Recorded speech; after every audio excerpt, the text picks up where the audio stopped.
What's up, guys? Welcome back to Blueclouds TV.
Hey, it's Monday evening. Good afternoon, good evening, everyone out there watching. Welcome back to Blueclouds Media. What's up, Steven? You said it's Monday evening. It's Tuesday. Oh, Tuesday. Yeah. Sorry, apologize because I didn't stream yesterday. That's why. My bad. Welcome back again. It is Tuesday evening, Champions League out there. What a wonderful weekend it was. You got Tottenham Hotspur losing. Liverpool drawing, Manchester, Arsenal losing. What a shambolic bottle jobs, Tottenham Hotspur. You know, Chelsea. I'm a Chelsea fan. I have the best of weekends ever since the beginning of the Premier League. Yesterday was my best weekend I've ever had, and that's why one of the reasons why I didn't even stream yesterday. But I was loving it. Absolutely. Yesterday, it was all fun. And I could not wait. For today to come for me to get up here and then work for all that I can work for on the show today. Forget about Erling Haaland. I'm saying forget about Erling Haaland, the new superstar in the Premier League, and his name is Cole Palmer. Cole Palmer, he's the guy who scored 4 goals. Yes, indeed, 4 goals yesterday in the Chelsea masterclass humiliation for Everton in a legendary performance aimed to be making. Yes, and also we can say without talking about the drama yesterday, some of the teammates' drama in his way to the penalty spot. This is Chelsea's future. Could this be breakout season for Cole Palmer? We're also going to look into Cole Palmer's masterclass versus Everton, Chelsea's new star to be born or has been born. Chelsea player has a heated exchange over who could take a penalty kick. That's also something we'll be looking into the 4-win victory against Everton. Chelsea future is right here. Cole Palmer, 4 goals statement game made yesterday. Is Cole Palmer Chelsea's next legend? You know, inside his incredible performance. We're also going to look at some statistics, incredible statistics you want to hear. Yes, is Cole Palmer the best signing for the past 5 years after a goal like Conte? We're also going to look into that. There's so many statistics you want to hear whilst we are live on this platform. So do not go anywhere, like I always say. My name is Nizam. My co-host is right there, patiently waiting for his turn. So drop your comment in the comment section below, and we will be right back in just a second.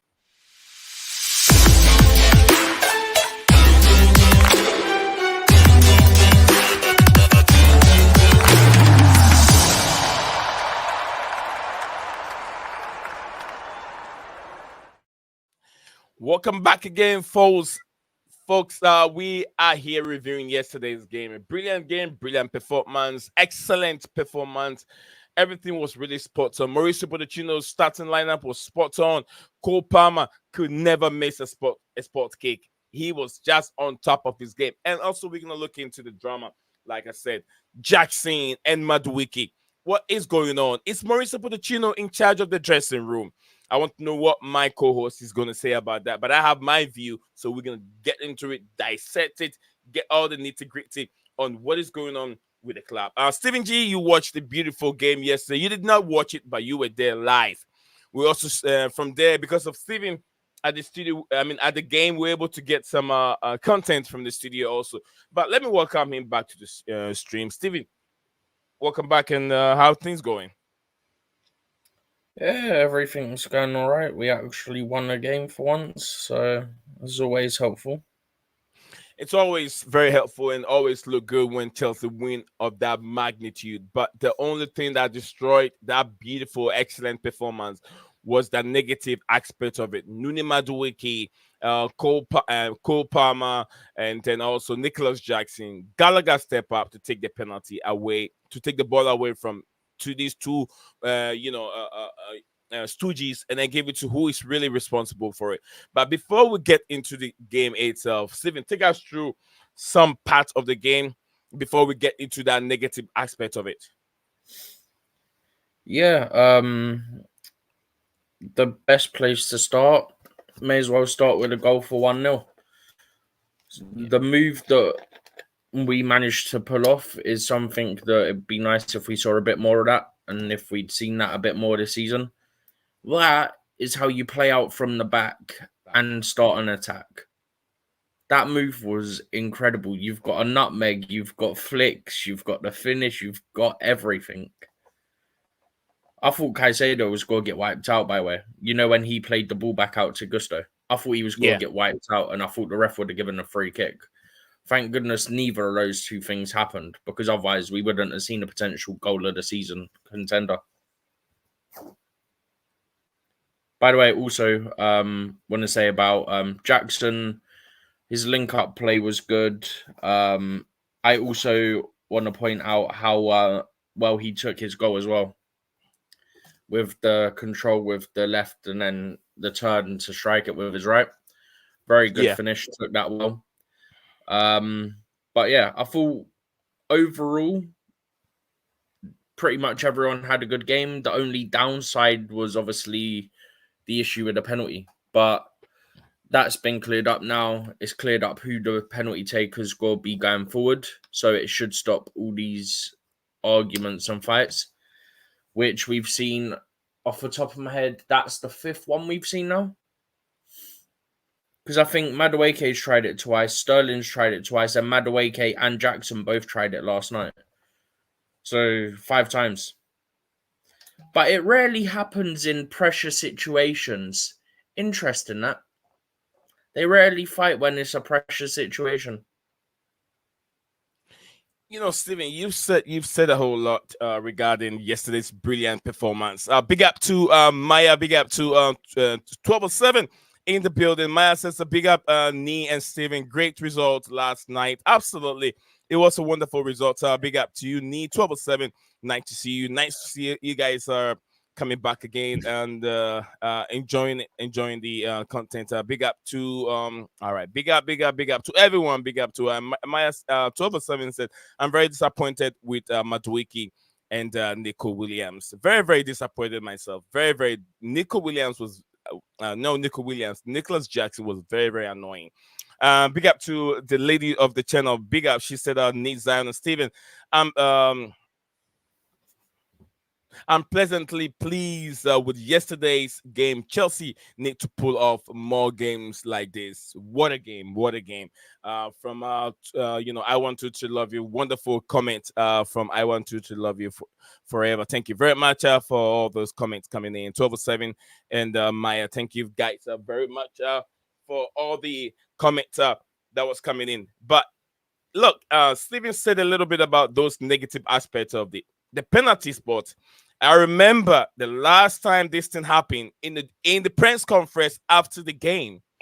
Mauricio Pochettino addressed the same thing, and he said they already know who the penalty taker is, and it was addressed at Palmer. Steven, if you can remember, you and I sat here, we talked about it, that it was being addressed. So I was so surprised to see this happen again when Jackson or Madueke wanted the ball. He went and grabbed the ball. He wanted to take the penalty. Why? Because Palmer has got 3 already. So they think that they can get the others.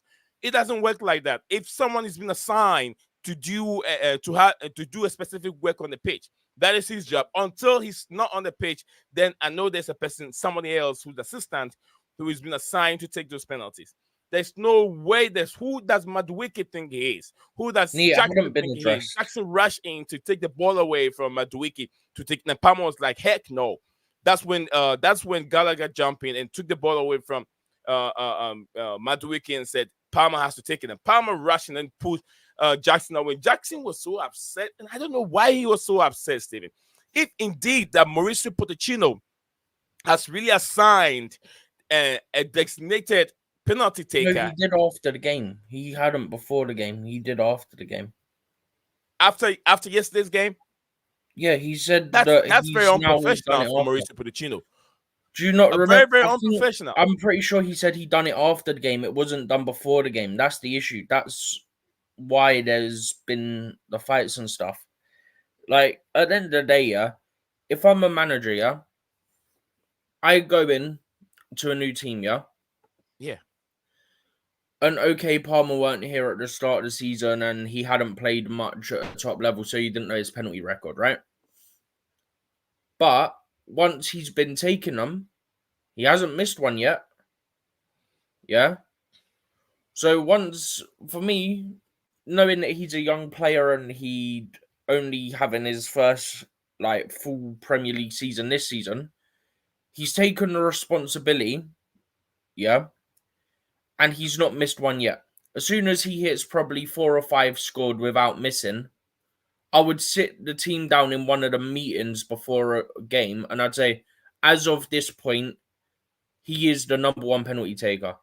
You are number 2, you are number 3.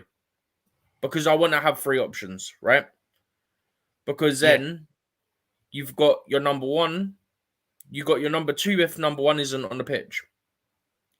Then if neither of them on the pitch, you've got your number 3. It'd be very rare you probably don't have all 3 on the pitch. If you don't have all 3 on the pitch, then you address it at that time. But I'd want to have at least 3 players picked in an order specified of your number 1, your number 2, and your number 3. Then you don't get these issues. And look, before Palmer got up, when he was still down on the ground, yeah, I somewhat get it to an extent, right? However, Madueke's not missed a penalty for us either, including penalty shootouts. Like, if you include penalty shootouts, he's not missed a penalty for us either. Think in total, if you include penalty shootouts plus penalties in open play, I think he scored 3 or 4 himself as well. So he kind of has an argument if Palmer's not on the pitch. As in, if Palmer had to go off, like, for treatment, then you should be looking at it going, okay, surely it's Madueke. We've seen Madueke take penalties, so you'd think it'd be him. Because for me, that's my first 2 choices. Straight away. I feel confident in them 2 taking penalties at the moment. Mainly Cole Palmer. But I don't recall Madueke taking one and missing either, so I can feel confident in that as well. But yeah, you can feel confident, but that's not the issue. The reaction. No, but I'm saying because of we're addressing the fact of you designate, and I'm saying I would have like 2 or 3. I would have about 3 takers, right? I'm saying when Palmer was down on the ground, yeah, where he might have needed treatment and as a result needed to go off the pitch and be let on by the ref, it should be Madueke. Jackson shouldn't have been fighting for it at any point. When Palmer gets up and hasn't needed treatment, Madueke should relinquish that to Palmer because evidently Palmer felt confident in taking it and he's fighting for the golden boot as well. I mean, so as a player, Palmer isn't going to give it up when he's fighting for a golden boot. See, this is where this is a teamwork. Instead of all of them helping, because there's no way that Jackson can get a golden boot because he's not clinical enough. But if these players can come together and work together, that trophy that golden boot that we are fighting off, instead of and Jackson trying to get one, where we know when he scores one, he'll take him maybe four more, 6 more games before he can score another one. Help Cole Palmer to get that golden boot, and that comes to Chelsea. Although it's an individual award, it comes to Chelsea, one way or the other. You get what I'm saying? But all these go back to Mauricio Pochettino. He's very, very unprofessional, just like someone said in the chat. Very, very unprofessional. You've played 21 games now, or more than 21 games. Maybe you're talking about 50 games so far around across all competition. 50 games. You don't have your designated penalty taker. That's a shame to Mauricio Pochettino. It's a shame. Let me read some few comments over here, Stephen G, so we can continue with this as we go on. Now, 1207 said, Nico was not happy when Palmer scared, and when Alfie won, which is very, very concerning. Concerning as a team. Concerning as a team. Remember, Sterling and Palmer were fighting for the pen issue. It's concerning to me now. These players want all the glory. Absolutely. Sterling would have done it because in Sterling's eyes, which he's not entirely wrong about, right? He's the experienced player. That's why Sterling would have been doing it. But as we keep saying, Palmer hasn't missed one yet. Just back off, let him take it. Stop causing distractions. He's your teammate. Do not distract him. It's up to the opposition to try and distract him and put him off and mess up. Not you. You're his teammates. You support him. Really not difficult to understand as a player or even as a human in general. You back your teammate. You don't cause issues that can distract them and then cause problems. 1207 believe that under Jose Mourinho, this can never ever be happen. Palmer or whoever did it will be slapped in the face. Absolutely, I do agree with you. I think we need to let Jackson go, bro. Because he is. I think he's very, very jealous and unprofessional of Cole Palmer. Palmer has been our regular pen taker, and I don't know why Jackson was so hacked about it.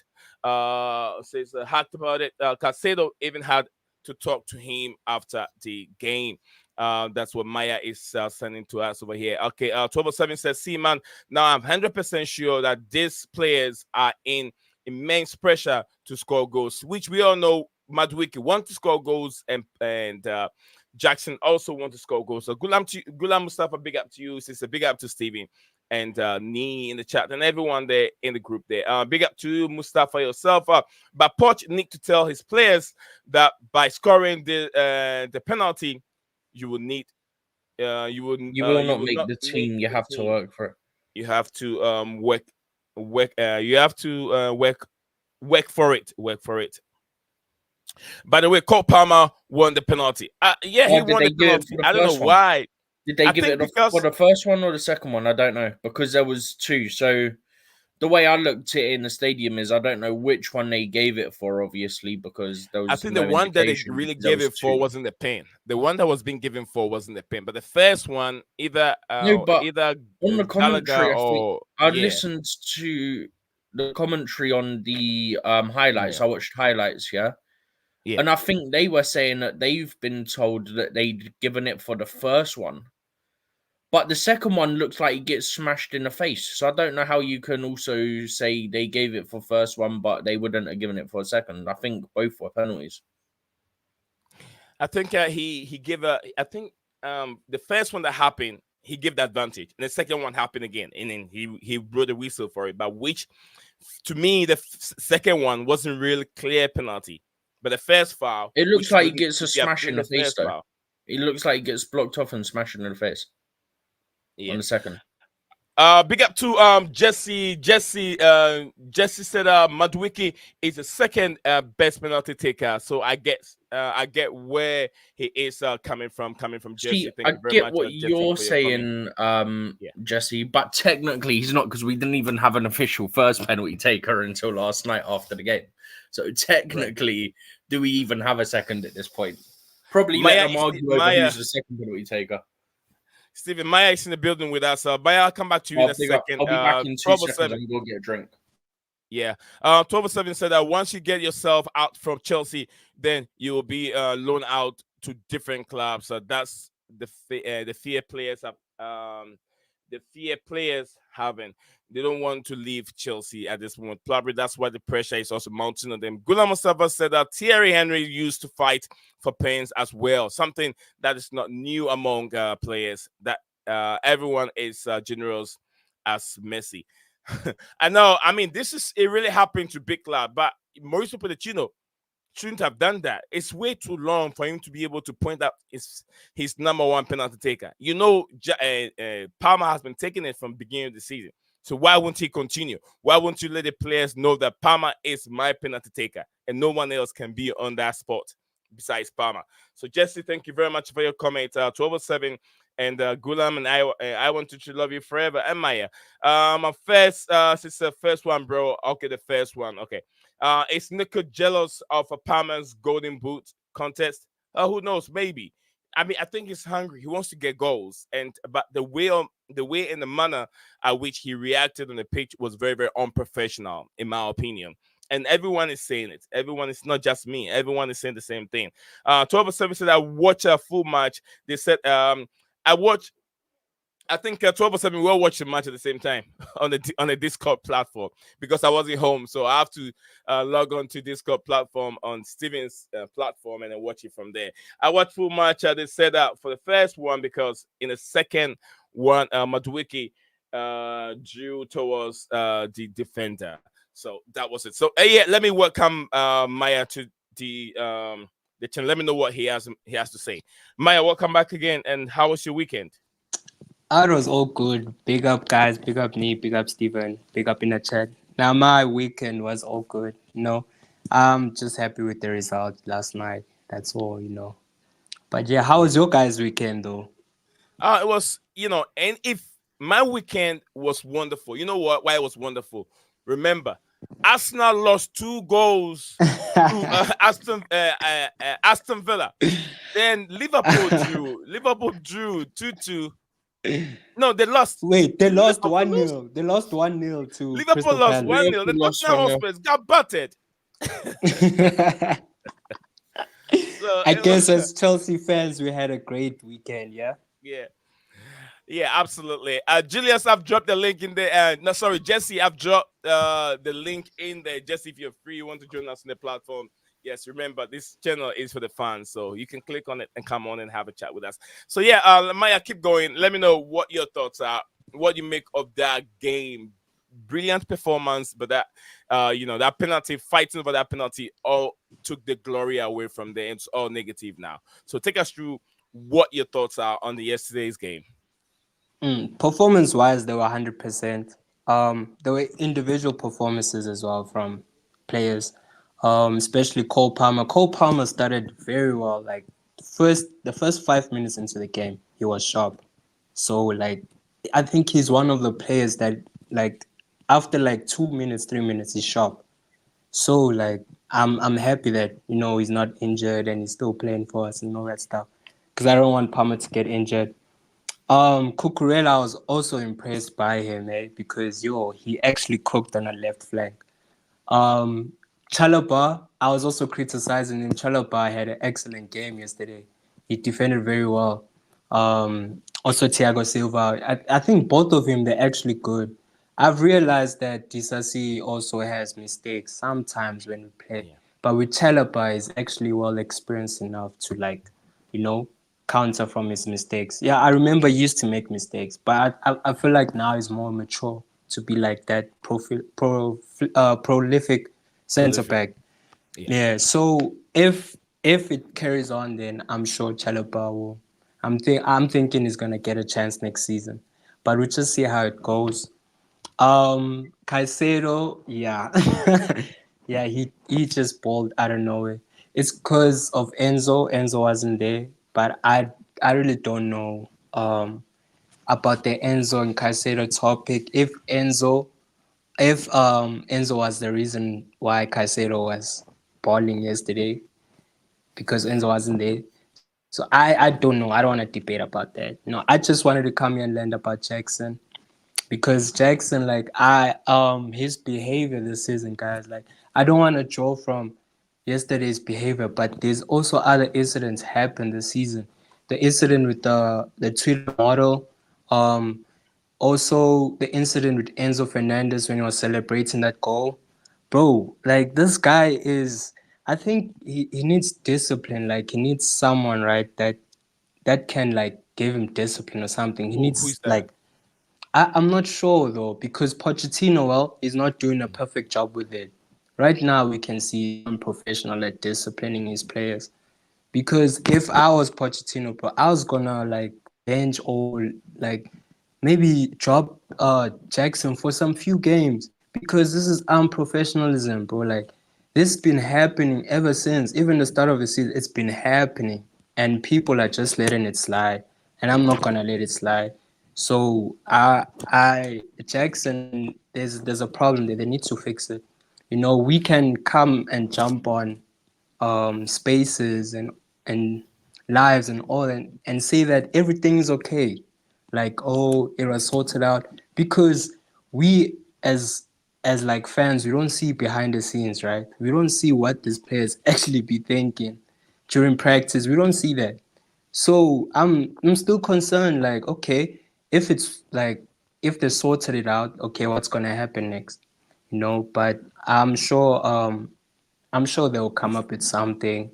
I think they have to like Pochettino has to bring a meeting between three of them, Madike, Jackson. They have to have personally meeting and discuss it properly. Otherwise, just like talking about it and let it slide, it's not gonna solve anything. You get what I'm saying? It's better to Yeah. like confront it right away. Yeah. Mhm. So yeah, I just wanted to learn about Jackson. Jackson just yeah, this season, man, like I don't know. But yeah. I mean, I do agree with you, Maya. Maya, I do agree with you in so many aspects. But we have to remember this team is very, very big up to you. Luca in the building, man. Like, look, I have to reach out to Luca to do a preview for the Chelsea and Arsenal game here soon. So, Luca, watch out for my I'll message you on X. So, watch out for that message coming out, so we can schedule a time and I'll bring on the show so we can have the Arsenal and the Arsenal and Chelsea game preview. We're coming to the Emirates. You know what we can do, right? Yeah, we're coming to the Emirates and we're gonna try and stop everything that you're thinking of doing already. I don't know what happened. Look, I probably have to come on your show and then talk to you guys because I don't know about Arteta. I don't know about some of these players. You know, things were going good, and then all of a sudden things are falling down for Arsenal Football Club. But yeah, if you're free, the link is right there. Look, you can join us on the platform. Let's discuss this. Let's discuss the weekend Premier League. We're discussing we'll be looking at the Liverpool game, the Tottenham Hotspurs game, the Arsenal game. Why is it going so bad for Arsenal when things are getting close? They can't handle the heat. The pressure is too much for them. But like I said, yesterday game there wasn't Enzo Fernandez there. According to report, Enzo Fernandez has an hernia, and there will be He's a had it for a surgery. while. Do you remember he missed the game a while ago? Yeah. But the report that you're on about, I think Yeah, if I yeah. remember rightly, it's an Argentinian source, and they're saying that A he's surgery needed. considering surgery, Yeah. which would keep him out for 3 weeks. Genuinely, what I would do, yeah, is don't have it before Saturday. That's what I'm saying. No matter what happens on Saturday, have it after Saturday. Because if we go through to the final and you have the surgery on, say, Sunday or Monday, yeah, Mhm. you're still back in time for the final, which is going to be the biggest game of the season Yeah. for us. So no matter what happens, win or lose on Saturday, have it after Saturday. I think that's why we've not seen the best of him. Like last season, he looked better than what he is. I also think he's not necessarily been utilized the best this season. But there you go, I your mean, both, underlying issue. both. He's had a hernia and been having injections and stuff for how long? So he hasn't had an operation. He never dealt with his He leg. hasn't yet. No, no. He's been having injections to try and play through it, but he's struggling. So he's now considering surgery. And I feel like they must let him heal naturally, man. I think that's better. But no, it probably isn't working because they're trying the whole injection to play through it and stuff. And I think it said like he's still in like a lot of like discomfort and stuff. So he himself is considering surgery. Not he's been told to get it. He's considering it. All right, thank you very much, guys. Yesterday, people are reading two and two, trying to put two and two together. There wasn't Enzo Fernandez there, and they felt like with the Gallagher playing in that role, give so much freedom to Caicedo to set forward, and we saw the partnership within the two. But maybe we don't have to get carried away. The position that we're playing, opposition team that we're playing, could play that could play hands into how Chelsea were trying to, because Everton were very, very poor, to be honest with you. Gulam Mustafa said, keep in mind that it comes when it comes to trophy like Ballon d'Or and the others, not 10 goals matters the most. So we have to think about that also. Mustafa said, not sure if the same rule What was it he said? applies for the golden boot at this moment. Jesse said I can okay. Jesse said he can come to the show. He's at work at this moment. Thank you very much, Jesse. Gulam said again, this is young team, and we'll see things like this. Emotional value is more attached to when you have young players. They will grow. I know Jackson will learn. He has to learn. This is Chelsea. This is not Villarreal. Jackson have to know this is Chelsea Football Club, one of the best teams in the world, bigger than Villarreal. 10 times bigger than Villarreal. Chelsea Dan, big up to you. Chelsea Dan is in the building right now. Sister Nee, big up May. How are you? Just got back from holiday. I'm trying to click on the link and it's not working. It should work. I'm sure it's working for him now. Chelsea Dan said, waffling soldier. Out living in the American out. Lord, big up to you, Lord. Lord, I think we either finish ninth, eighth, or seventh. Either one of these positions. Choose one. I want you to give me just one. You got three many of the guests over there, Lord. 11th, 6th, or 12th. You got too many of them. I think Chelsea can push for the sixth place if we can. Chelsea can push for the sixth place. Bro, we're right. Let me welcome top 7, man. Steven. You were saying something?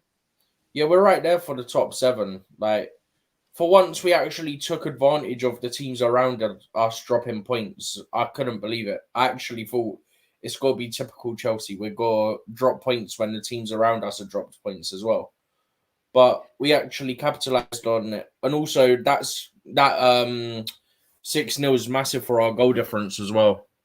Because that puts us 4 ahead of Brighton on goal difference. So even if Brighton win on the... Oh, wait, they're not playing on the weekend. Brighton aren't playing till Thursday.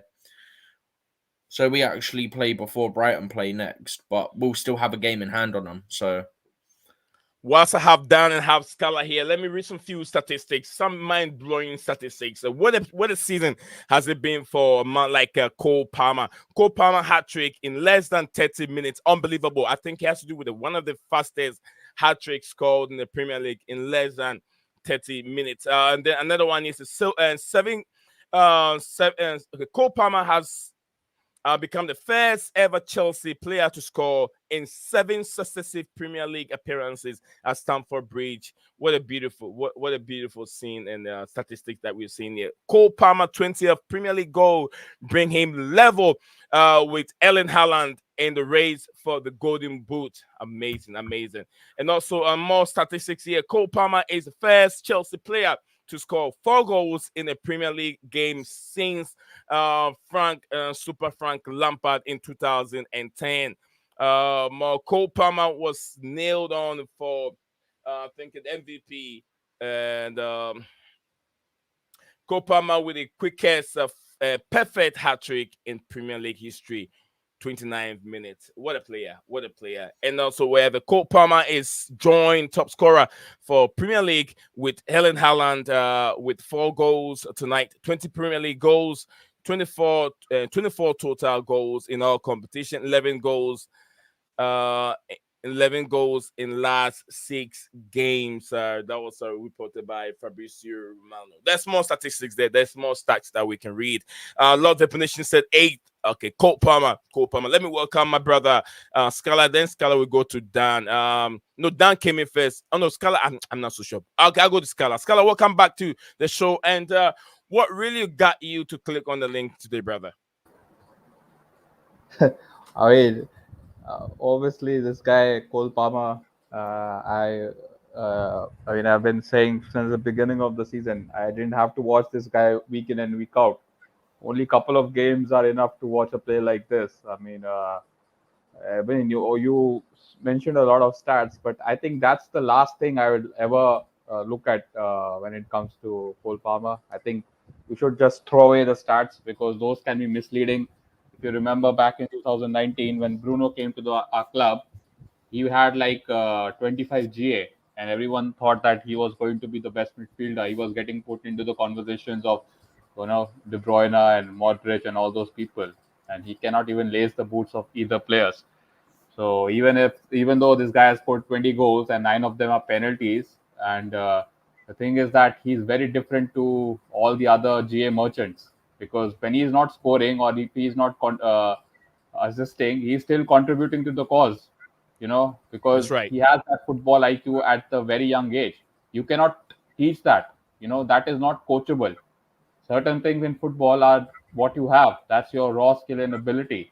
And when you watch this guy play, he's so smart on the ball. He sees the movements, and he's got a eye for goal as well. When you put all that in a package, you get a very efficient player who is not. If you just look at the stats, you'll probably not able to get the full course of it. So that's what I see. I mean, as a player, you have to first see what his contribution is. Forget the GA. You can play shit for 90 minutes and then score a goal and live off that goal for the next 2 weeks. Players like Rashford. So I mean, look, except for Harry Kane and Phil Foden, I don't think there is a single English player better than him at the moment. I was listening to Talksport this morning, and yes, those guys were doing, hymns and ahs about, oh, should he go? Like, is it confirmed? Like, Cole Palmer, has he cemented his spot? I mean, I can't believe these guys are having this conversation. After Foden, Kane, and probably John Stones, he has to be the number 4 guy on that list to Germany. Because in a team like Chelsea, who has struggled a lot this season, similar to United, he has been the standout. So, yeah, man, this guy, as I said, like, ignore the stats, just watch him play. You don't need stats for it. I mean, whether it's Panenka penalties or, scoring, nutmegging defenders, he's got everything. And, I mean, we should not forget, this is his first season. He left Man City, the top team in the country, to go to Chelsea, and he has been easily the best player, you know. And if you look at that list which they put, Salah, Haaland, and all these guys, if they are not scoring or if they are not assisting, they are pretty much useless. Especially Erling Haaland, because he has got a system around him which facilitates his golden boot. But you cannot say that for this guy. So that's the biggest positive I see of this player is that when he's not getting goals or assists, he's still contributing. Whether it's movement, whether it's weight of pass.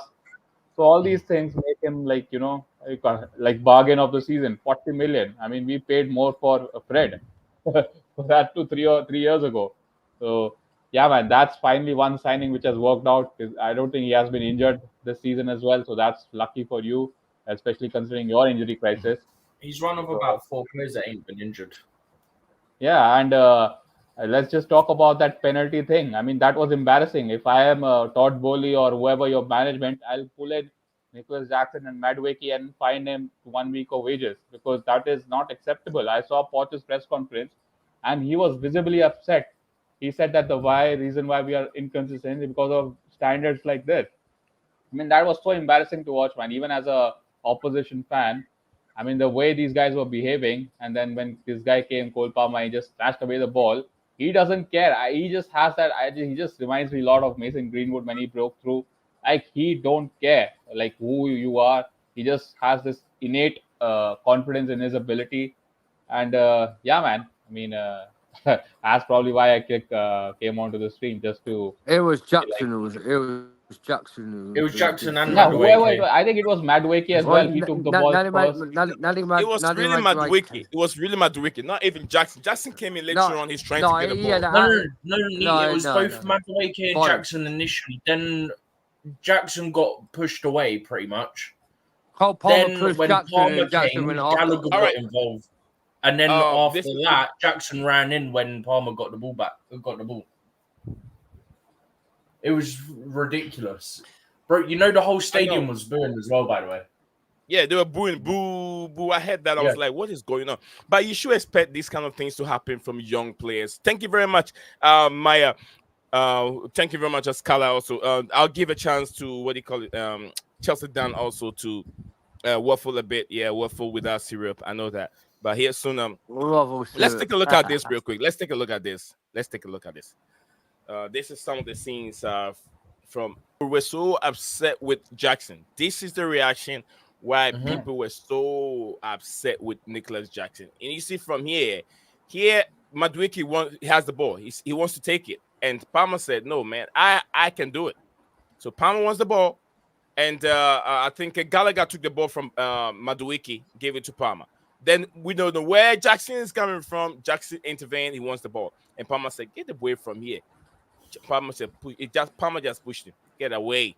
Who the hell are you? Go back to Senegal. But it's about time that Gallagher got involved when these stupid spats are happening over this stuff, because he's not got involved once. It's always been Enzo that's been getting involved. No, do you know why Gallagher doesn't get involved? Gallagher is not a captain. He's just right now. No, he's playing the captaincy role. Captain on the pitch, He's not captain. It's Ben Chilwell and Reece James. Yeah, no, Reece but James when did they're not on the Chilwell. pitch, he's Another captain. problem from Mauricio Step up like a Pochettino. leader, yeah. He's the comparative captain. Respect you. He's the comparative vice captain. He's just doing the vice captain and- job before Chilwell. No, but Mauricio I'm saying, Pochettino, look. Enzo isn't even one of the ones that's considered, like, Enzo don't have it when Gallagher's on the pitch, yeah? It's always Gallagher, yeah? When they're both on the pitch. I don't care whether he's officially first, second, third, fourth, fifth choice. When you've got the armband on, act like a captain should act and sort the mess out that's happening on the pitch. Stephen, let me explain this to you a little bit. I know you can have the captain band, but you know you're not the rightful owner of that captain band. They'll take it away from you. But there is a big mistake that Mauricio Pochettino have done since the beginning of the season till now. Thiago Silva is still with the football club. He's still with the football club. He hasn't gone anywhere. He's still playing. Why did you take the captainship away from him and give it to Reece James? It's English or something, or was that for Enzo? I can't remember. It's got nothing to do with English. We don't use English in playing football. English doesn't play football. No, because you got to communicate with the ref. I remember him saying it was either about Enzo or Silva. He said that the reasoning was to do with the communication with the officials. I remember that being the reason that was given. I don't agree with the reason, but I remember that being the reason that was given. Yeah, Steve's speaking facts. Basically, Thiago Silva. Look, you can have. Look, if you have, that's why you have vice captain. Both different. The vice captain will be on the pitch, and the main captain will definitely they only let the captain approach. They don't let the vice captain approach. But if you're talking about language, we have vice captain. Okay, I can't understand language. Okay, talk to the vice captain.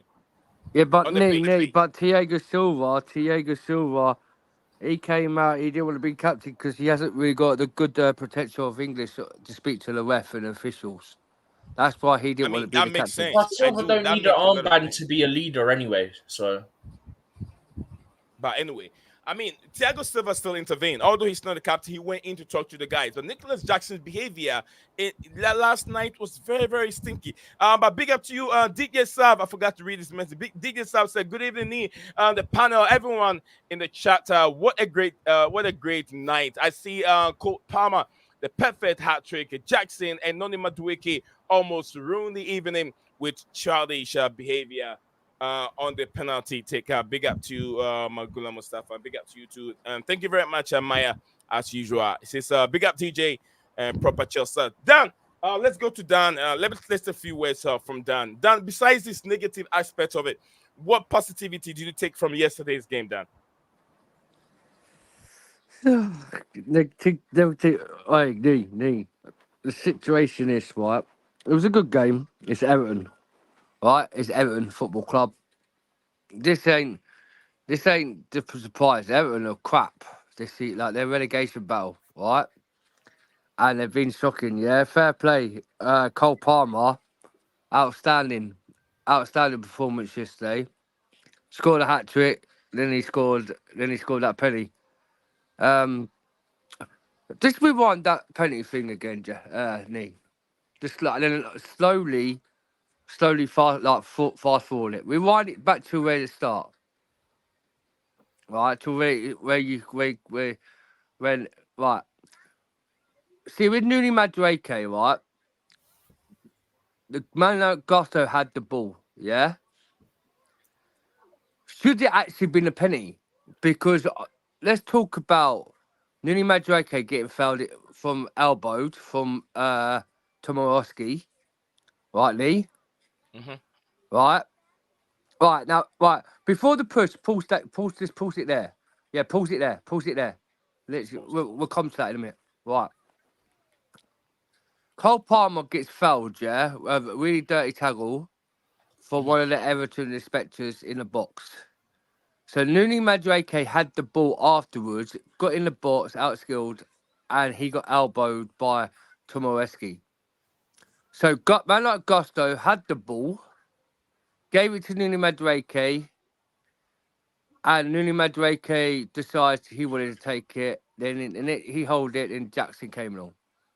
The situation with this thing, honest to truth, I've been gone back over and over again to have a look, yeah, because they say the penalty was to do with Nuni Madueke for the elbow, right? All right, I thought they said it was for the Dan, let me first say this real quick. We got 12 of us watching live on the show. Please do me a favor. It's your first time tuning in to Blue Clouds Media YouTube channel where we discuss everything in the Premier League and especially Chelsea FC as well. Do me a favor and subscribe to the channel and make sure one more thing I'm going to say, keep your bell notification icon active so you don't miss anything from this platform. Thank you for doing that for the platform. But Dan, keep going, sir. Yeah, so Dan, right. let's speed up. Let's speed up. We Yeah, I'm spend so much speeding up. I'm time on this speeding up now negative. because Let's speed up. Let's look at the because positive. I'm going to explain something here. Yeah. No, Dan, I know we've and you are trying to explain it, but what I'm trying to say is Chelsea have played crap teams like Burnley, crap teams like Sheffield United, and we end up giving goals away. But I know Everton are also crap teams fighting for a place in the Premier League. But Chelsea put up that outstanding performance. What are the positivities that you took from it? Give me that and then wrap up with the negatives. I'm talking about this penny quickly because Well, speed up on the pen. I am We've talked right about it because already. if you notice right, there's been 50-50 where you see Cole Palmer with a dirty tackle, right, and they said it was Nuni Madueke is the one with the elbow. The situation, no, what, yeah, Cole Palmer takes the penny here, yeah. Tomorowski should have also got a second yellow booking in that penny. It was it a penny. I'm not sure. I say it's 50-50 because the both sides, but when you see Cole Palmer, he actually gets the dirty foul in the box. So it's actually Cole Palmer is the penalty. We know since we were 4-0 up against Everton, right? We were 4-0 against Everton, and as everyone knows, even Jackson, Nuni Madueke, Modric, and all this lot know who's our main penalty taker in the Premier League. And they all know it's Cole Palmer. What I don't get is, right, Nuni Madueke does do not no attitude to Cole Palmer. He just he wanted to take it, yeah, fair dues, but he knew after that, yeah, Conor Gallagher does well as captain, Carl feeds down with Nuni, takes the ball with Nuni, but Nuni Madueke didn't kick off. Sudden, Jackson comes along and starts a further abuse to Cole Palmer. What is it to you to come to Cole Palmer, who's been our best man since the whole season, got more goals than you, and he's the one that is the and as a young kid like Cole Palmer, is a brilliant with pennies, lovely penny taker. Right. The situation is right. Fair dues, yeah. It was embarrassing from last night, right? What these got done, and that's why Pochettino said they're so immature. They need to grow up. Back before in the days, yeah, Lampard take it. We can remember Didier Drogba had his effect because if Lampard didn't score a goal, didn't say Drogba wanted to score all the goals. This reminds me when Isn't that the year he was chasing Golden Boot, Drogba? It was between him and Rooney, right? When we won the league against Wigan, right? Yeah. I was at the game, right? And when we was 8-0 up, and flipping, you could see Didier having quite a paddy. DJ, This is the same scenario. sorry. Dan, speed it up. We got Scala Yeah, also yeah. waiting too. He's got That's more what to I'm saying. flow. What I'm We got a saying lot is- to, Dan, look, we got a lot to cover. There's so many Yeah. things we can cover over here. Jesse also is back in the seat, still there listening. And we got Okay, a lot yeah. of people listening in the show. We got a lot to cover. We got to talk about Arsenal game. We got to talk about. We also got to talk about Tottenham Hotspur's game, and also Yeah. I think we're a Liverpool game. So there's a lot to cover here. Stab I is know, also but there what I'm waiting. trying to say, Steven is there open. So let's yeah. wrap it up so we can speed it up a little bit. Okay. Nima, Bob, what I'm trying to say is to you, yeah. Yeah. It was embarrassment from last night's game, yeah. No matter right. what is the situation this year, how is it going to carry on every single game now with what Jackson and Dooney did last night? Because you're 4-0 up, you played good football against Everton, you dominated the game. But this is Everton, all right? Let's see what we could do against Man City. And our fan base shouldn't be hyping up, yeah? And the thing is, yeah, Caicedo and Enzo just not working the pivot. And if you noticed last night, when Conor Gallagher and Caicedo was in that pivot, they played better without Enzo in the team. So if it's Enzo who's just the problem of the midfield. That's maybe Dan, maybe you could say that Enzo could be the problem of the midfield, but maybe it's because of the position that Chelsea played against yesterday. Enzo Fernandez Caicedo could play better against another big opposition team, which we've seen already. Enzo and Caicedo, those two played against Arsenal, those two played against Manchester City, and they were fantastic and they were terrific. So it could also be the hernia issue as well, though. Yeah, and he's going through hernia. Apparently, he has to go through surgery, and that will take him almost 2 to 3 weeks off. It's not excuse, it's not excuse, mate. Because if you see Enzo, he's slow. And he can't construct the position very well in midfield. But this was Everton. Yes, we won 6-0. I'm happy we won. Dan, thank you very much. We'll come back to you. I told you, I asked you one simple question. You never gave me any positives of the game. Give me one positives you took from the game. Just give me one. You're dwelling too much on the negatives. Cole Palmer, he's brilliant. I'm going to be so. No, besides Cole Palmer, we know Cole Palmer is brilliant. But what else did you see in the game that you can take besides Cole Palmer? There's just the same scenario. We kept a clean sheet. Consistency. I'm not going to hype up. I'm not going to hype up because we drew against Sheffield United and we drew against Burnley. I want to see what they do against Arsenal, Man City, and West Ham. If they do, and Tottenham, and if they do that against them teams and keep with a good result, then I'll come positive. But for a minute, I'm not hyping up. It was Everton. All right. We lost our DJ. Probably DJ will return back to the stream. JC, big up to you, man. Like JC. Man, like JC said, true. If one approach in a professional manner, Palmer is designated, and there should be no talk. These kids are very, very laughable. I don't think that Noni and Jackson will have a good career. Until they sit their mind and correct direction. Jesse, big up to you. Jesse said Noni Madueke and Palmer are friends. They will be fine. They will be okay. Done. Let move on. Just quick, right? Did you see how Palmer came out basically trying to defend his teammates despite all this? Mm-hmm. I think I sent it in the group. I'll have to try and find it, but I was just wondering if anyone else had seen it as well. Jesse, I either sent it to the group or to you, but go to JC whilst I try to find it. Okay, find it. Let me know. And Jesse said that it will not carry on Poch. He will not carry on Poch. Said Palmer. It is a penalty taker and Dan. Okay, Don, hurry up. All right, so everyone want Don to hurry up. Let's go to Scala. Scala, probably I won't have. Nee, I just quickly found it. You found it. Go on until we can go to Scala. Scala gonna wrap up some of the games for us. Yeah, I'll only be a few seconds. Yeah, but basically, so footage on TV. Obviously, I didn't see this part, but footage on TV showed Madueke having to persuade Jackson to go celebrate with Palmer. I saw that one. I saw that video. Yeah, I hadn't seen that. I've not even seen it on highlights. But in his interview, Palmer said other players wanted to take it, which is understandable because it's 4-0. But I'm the penalty taker. I wanted to take it. So in the end, I took it. We're trying to show that everyone wants to take responsibility. Maybe it was a bit over the top with the argument and stuff, but everyone wants to help. It was nothing major. We were laughing and joking about it. the gaffer has told us now. But at the end of the day, that's just a guy going out to try and protect his teammates, is the way I look at that. Do you know what I mean? Yeah. That's what I look at it as, is like, look, I know they're going to get a lot of backlash for what they did, but I'm going to be the team player here and I'm going to defend my teammates. That's the way I look at that. Beautiful.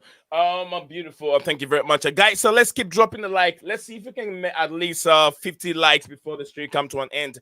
Scala, over to you. Can you wrap up on some of the Premier League weekend games? Tottenham Hotspur, Liverpool, Man United, and also Arsenal. Yes, those were some of the big games, and all these teams lost some points over there. Scala. Yeah, I mean, it was a great weekend for us. I mean, especially for United fans.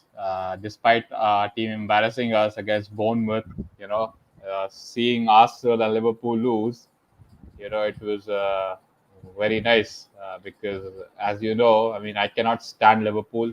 Everything about them I despise, and this whole thing, these guys have gone because I mean they are entitled to win the title because it's Klopp's last season. I cannot get that narrative in my head, and I'm so happy that they lost to Palace. And same goes for Arsenal. Every time they hype up this season, when it comes to the crunch time, they falter. So you cannot judge Arsenal unless they cross the line. That's my stance since the new year came on. Because last time we saw they were 93% top of the league, but the last 8 games they bottled it. And they are doing the same thing this season. So if you're an Arsenal fan, you should not be opening your mouth till your team wins the title, because last year we saw what they did. And Tottenham, man, I do have a small soft spot for them. I mean, I guess you don't because you're a Chelsea fan, but Ange Postecoglou, I do rate his thing because he has from day one said that this is the football I want to play, and I don't want anyone else trying to change it, and that's fine by me. Because if you don't do that, you get managers like Ten Hag who spend 400 million and cannot implement the style of play, who spend 55 million on Mason Mount and cannot find them a starting spot.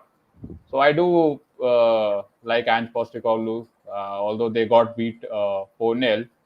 So yeah, man. I mean, those are the 3 big games which were there, and if you care about the relegation thing, I mean, that's heating up because obviously you guys beat Everton, and there is 1 point gap between the top 4, bottom 4, and it's not confirmed what Everton's future is. I mean, with the point difference. And I was listening to these guys talk about the whole takeover thing which is happening, and that could be not happening anytime soon because the 777 establishment, they want to give 150 million investment, but they are not sure whether Everton will be in the Premier League or not.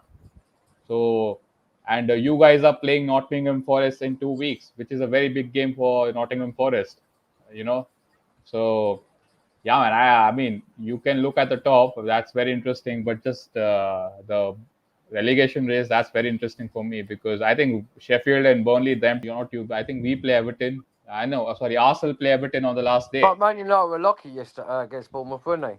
Yeah, we are lucky You since should have the that season penny. began. You should have lost that game. We are not really lost that game. Yeah, I mean, we are not the benchmark for you to measure anything with. We are a rubbish team.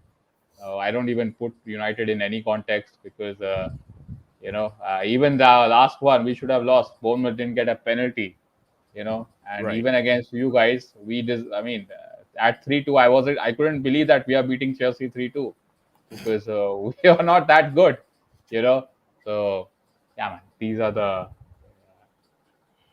games which happened. All right. Thank you very much, Scala. Liverpool also another problem for Liverpool. They're skidding away from the title. It looks like it's done for Jurgen Klopp and his boys. Do you think they still have a chance? Liverpool. I don't think so. I think they are done. Of course they have.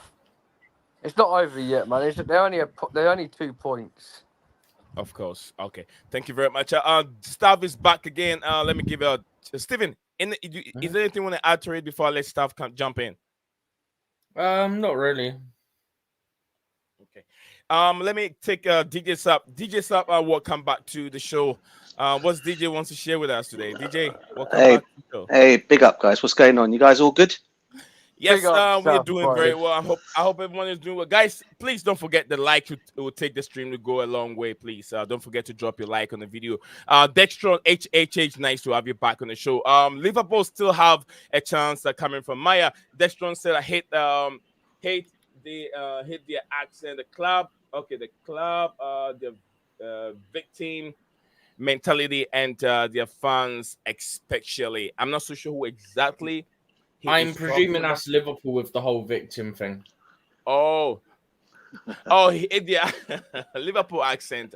It's Evertonian accent. When I hear it, I don't know why they speak a little bit more different than anyone else in England. They stretch it, and then when I hear Carragher speaks and on talk radio, and I don't get it. People say I hate their accent. Why do they speak so differently? DJ, maybe DJ will tell us. DJ, Bro, it was why do they kicking off speak in the so train differently? Those station coming as from well. that area.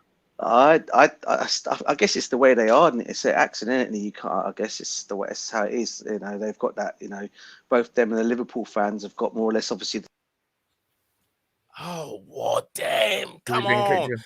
He's Bro, it was back, he's kicking back. off in the train station on the way home yesterday. There was a bunch of Everton fans, and obviously there's all us Chelsea fans. And all the Chelsea lot were going on about speak English and all this. But I think the Everton fan got pushed off the train, which I don't agree with. That is stupid. Yeah, that's not good. Go ahead, DJ. DJ, you're back again. Go ahead. Yeah, bro. I mean, listen, it's getting cold in here, isn't it, bro? Ice cold Palmer, mate. What a performance, man. Left foot, right foot, header. I mean, what more can you ask from this kid? Huh? What a performance! And then on top of that, a penalty kick. I think you guys have alluded to it already. The only dampener of the night was obviously Madueke and Jackson over the penalty. But other than that, I thought the team played excellent. For me, it's a game we should have really won. I mean, it's what we should be doing with these teams that are below us. To be fair. We shouldn't be, we should be, I mean, obviously beating teams like this, but I wasn't expecting us to absolutely smash them as we did. And I think, correct me if I'm wrong here, aren't they like one of the best teams at one of the better defensive records in the Premiership? Am I right in saying that? 100%. Maybe. I can quickly check it. I think they are, Steve. Yeah, if you could double check it, but I think they are. And to go and ship in six, They've conceded 48, which I'm just going to quickly try and do the numbers on where that ranks as you continue your point, and I'll jump back in when I got it. Yeah, and for us to, obviously to put 6 past them yesterday, I mean, it was absolutely brilliant. It could have been more, to be fair. But hey, I was happy with the 6-0. I think all the fans at the ground. I mean, I think there's one game I missed out on going last night, and they go and smash 6 past Everton. But I could hear the 7, we want 7 being shouted around the ground. It never happened, but hey, we've got to be happy with what we've got. And what a great performance. Like I said, the only letdown was those two. It was obviously Madueke and Jackson. But other than that, mate, I mean, I can't complain. I think every single one of those plays on that pitch yesterday played excellent. I can't fault any of them plays yesterday. And Thiago Silva again immense at the back. Chalobah again excellent at the back. Chalobah was brilliant. And we're looking to ship this boy out and get rid of him. I mean, I think these owners need to take a look at that before even deciding that. To be fair, and again Gallagher, another excellent performance in midfield. Caicedo, another one. I've already heard the thing about Enzo. People saying Enzo, we go and smash 6 past them with Enzo not being there. But listen, I think even if Enzo in that midfield last night would have probably got 6 past them because of the way we were playing yesterday. Because I think Enzo would have done the same thing as what Gallagher would have done yesterday, and probably would have ended up getting 6 goals against them. So either way you look at it, we'll get Georgie, Joe. I don't think so, bruv. I mean, Yeah, they were there for United and Burnley. they were there for the taking yesterday, mate. I mean, if you look at the way Cole Palmer was playing yesterday as well in that position, right? I mean, he more or less ran the show yesterday, more or less, right? And I just think either way. I mean, look, listen. I mean, it could be another. I mean, I'm not going to obviously clap on Enzo now because Enzo wasn't there yesterday. I'm just going to give my plaudits to the players that were playing yesterday, and every single one of them. And I think what pleased me most of all, obviously we obviously got the 6 goals, but Alfie Gilchrist, the boy from Cobham, what a goal and what a Beautiful celebration! Goal. What a celebration! Near post. You got two defenders, one goalkeeper, and then the defender who couldn't stop that ball. Yeah, and no one's talking about him. No one's talking about him. It's Yeah, I all was going about to talk Palmer. I about get him in a that. bit, but well done, DJ. That But was a good goal. a Cobham boy coming and doing what he did yesterday, excellent, mate, excellent. Now, listen, overall, pleased at the performance. Now we're going to Manchester City on Saturday, but that's going to be a tough one. But hopefully that confidence will take us up. And Cole Palmer, what, 20 goals now, up there with Erling Haaland? Yeah, I said he's going to Joint get with Haaland. 25 goals in the Premier League. I've said it a Damn. long time ago, and I Says already it all, see doesn't it? Mm-hmm. Says Thank it you all. very much, DJ Sav, father of the channel in the building. DJ Sav, welcome back again to the stream. JC said, hello, DJ. How are you? Do you recognize the voice of the journalist who called CFC in Port press conference? I saw did. that. I had it on the stream. I can't recognize the voice. It's but then, Neil yeah. Barnett, the former stadium announcer. Neil Barnett, He wasn't got it? sacked under Was it Neil Roman. Barnett? Neil Yeah. Barnett, isn't it, Stephen? Yeah, it's Neil Really? Barnett, yeah. Yeah, Neil Barnett. He said Poch stopped the press conference. It wasn't him. He said you stopped the Yeah, press no, conference. Poch said all you're doing, like all you journalists are just asking the same thing about the penalty. Yeah, the same thing. Oh my goodness. Destro said the hatred deep and personal between United and Liverpool is still Liverpool. I tell you that Destro, come over. I don't know, I think probably he's around the UK area. He can tell us more. And then I prefer my captain to speak English. It's easy to communicate, which is true. But I think that the demotion, or maybe taking that away from him completely, it could be the vice captain. To be honest with you, he could be the vice captain, and then Reece James should be the main captain. I understand that way. Also, when he's not there, when James is not there, maybe someone else can take over who can speak English and communicate. But on the pitch, his presence on the pitch matters a lot.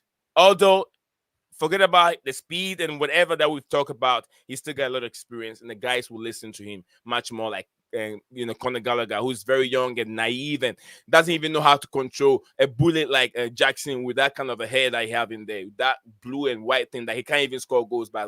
Thinking about style. You get what I'm saying? If he doesn't take care, I'll take him back to Senegal. All right. So Destron said that we should talk about this Champions League game. It's spicy. I know. It's spicy Champions League game and all that. But DJ Saf, Scala, Chelsea Dan, and Stephen G is also over there. DJ, can you give us a little summary on those on our rivals that lost their game? So Stephen, go ahead. Yeah, so I've looked it up, I've worked it out. Everton have joint fourth best defence in the league with 48 conceded. Only Arsenal 26, Liverpool 31, and Man City 32 have conceded less than Everton and Man United. I thought as much, Steve. Thanks for that, bro. I thought it was something like that. So Chelsea were able to skip six. How many? Is it 5 goals or 6 goals? 6 goals past them. Who's that? Yeah, we put 6 past them. Yeah. They would have been solely fourth, so their position don't change. It's just they're now tied with Man United. Okay. Dextrom said, I'm working, just got a stream on the back. Okay, thank you very much, Dextrom. Guys, do not forget to drop some few likes on the video. It will help the channel. Don't forget to do that. It will help the channel go along with. JC said, Everton were good before New Year, but have 1 win in 15 since New Year. 1 win in just 15 games. That's not good. I think reports were saying that that's Sean Dyche's ever worst record in the Premier League. That's his 6 goals. He's considered 6 goals and could not have the antidotes on how to answer Mauricio Pochettino's questions. But then Tottenham Hotspur also, Tottenham Hotspur went down. What's going on with Ange Postecoglou? Oh, mate, what can I say? It's been an excellent weekend, hasn't it? Overall, he said we are. Mate, we are who we are. Listen, I was just loving it, and I went on to, I said on some other streams, I said, please, Chelsea, don't let me down. The weekend has been an absolute brilliant weekend, and it's happened to the 2 most clubs I can't stand in Liverpool and Arsenal, and only because of the arrogant fan base that they are, from both sets of fans.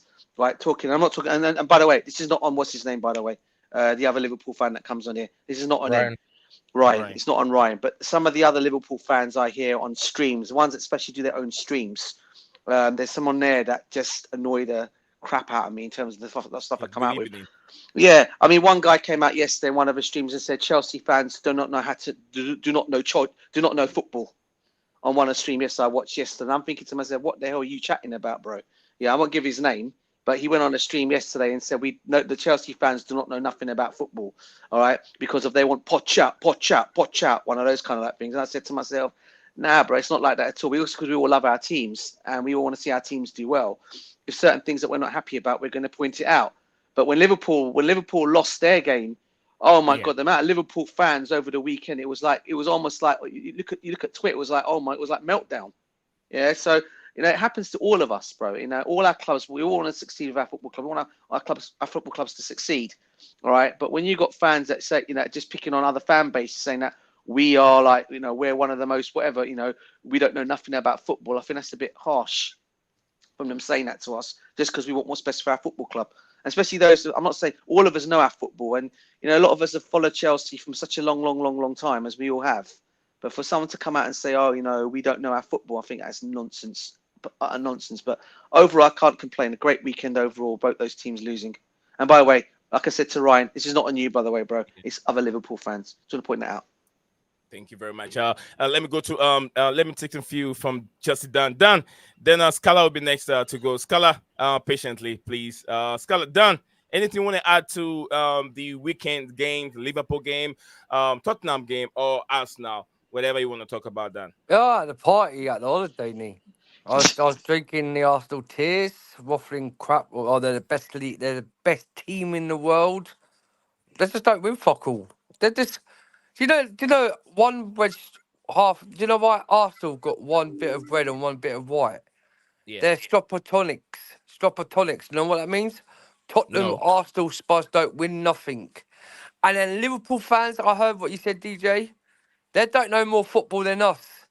And when it comes to them losing to Palace, take the L. Bottle Jobs FC, mate. Bottle Jobs. I had the song from, Liverpool and Arsenal are Bottle Jobs FC. Yeah? Take the L. And to it, cry more. Because you talk about us fans, don't know football, 20 most successful year club. You've only done one Premier League, one Champions League, and one Super Cup with Klopp. And you tell us that Klopp is better than Jose Mourinho. Jose Mourinho's done every single cup in every single competition. He's double better. And the thing is, he didn't bottle the Premier League like what Klopp does. But you're in the mud. You have your armour on next summer because you'll be crying and feeling the tears. Just like Marco Arteta now, I hear all the fans, oh, it ain't to do with Arteta, it's to do with all these players. Arsenal are Bottle Jobs FC. You just don't win fuck all. And you know what? I laughed. I had my pint in my hand, drinking all your risky tears. Because your Bottle Jobs is, once again, Man City's going to win it. We all know that, yeah. But Man City don't hype up too much because once you get them 115 charges and when Pep goes, you're going to be nothing special again. And Newcastle having Tottenham, I just love it. The weekend made my day, and they tell me that we was going to lose to Everton.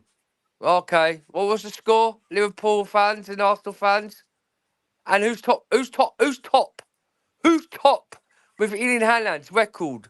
Is it Icy Ice Baby, Cole Palmer? And you tell me about the penalties only because he's a penalty. Nah, mate, you're just jealous because he's better on your front three Liverpool side, your front three of Arsenal, Saka and Naka, your Gabriel Jesus and your Martinelli, and your front three, Human Son, Richarlison, and whoever Klosky. Mate, this guy's got more top three forwards. Come back and cry more. Try and tell us. And then also, sorry, Man United fan, he's got more goals than your three for front three. You're 80 million hydrogen. How much do we pay for Cole Palmer? And how much do they pay for their Rashford and Anthony? 80 million and then 50 80 million. What million. about again? 80 million for Rasmus Højlund. Yeah. And look where we are. And look where you are. And how Cole Palmer's doing that. Get out of here. You're smoking waffles, mate. Cole Palmer's one of our own. Big up Cole Palmer. All right, thank you very much. I just done. Makeem said a big up me and everyone out here. Big up to you, Makeem. Dextron said, as a United fan, we don't have any beef with Spurs. That's from me. JC said, I know that streamer DJ banned on his platform. Dextron why am I not surprised? said, I told you, DJ. them this Scousers in the bin. What does it mean? In other words, basically, get all the Liverpool fans just dash them all in the bin. They don't know what they're going on about. Yeah, Okay. bin Quite dippers, bin fitting dippers. given that there's a certain chant about something to do with bins.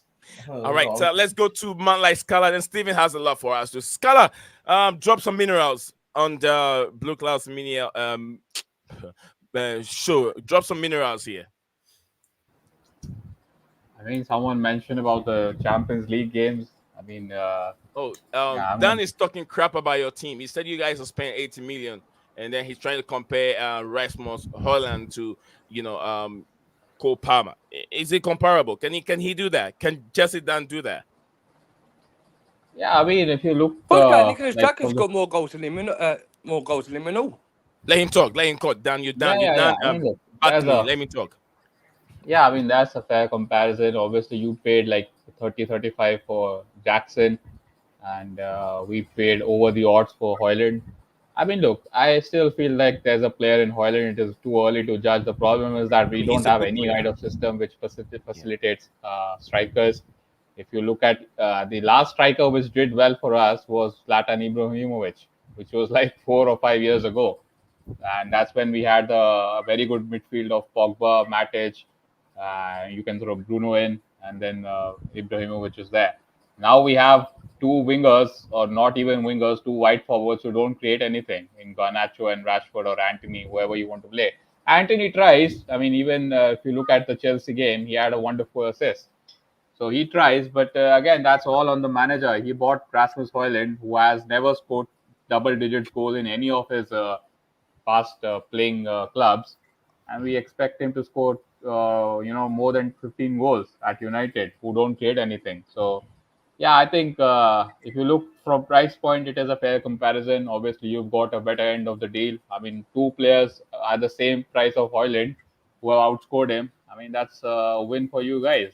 So, yeah, I guess that's a fair comparison there. But yeah, I still feel there's a player in this fella. I just want to see him in a better system again, playing with better creative players, not players like Rashford and Garnacho. So yeah, I mean, I don't mind that. I mean, the Copenhagen, they couldn't believe it that we paid 72 million for him. So, similar to Leicester when they scammed us for Maguire, they couldn't believe them as well. So that's what United do. I mean, we pay money for players who are not worth it. I mean, when we got linked with Hoyland, mind you, not a one club came for him. I think there were some links with PSG, but they decided that all right, we're not going to play 72 for Hoyland, but we are going to play 85 for Gonzalo Ramos. So they moved out of that race, and we still paid over the top. So yeah, man. I mean, you guys definitely got the better end of the deal. That's fair to say.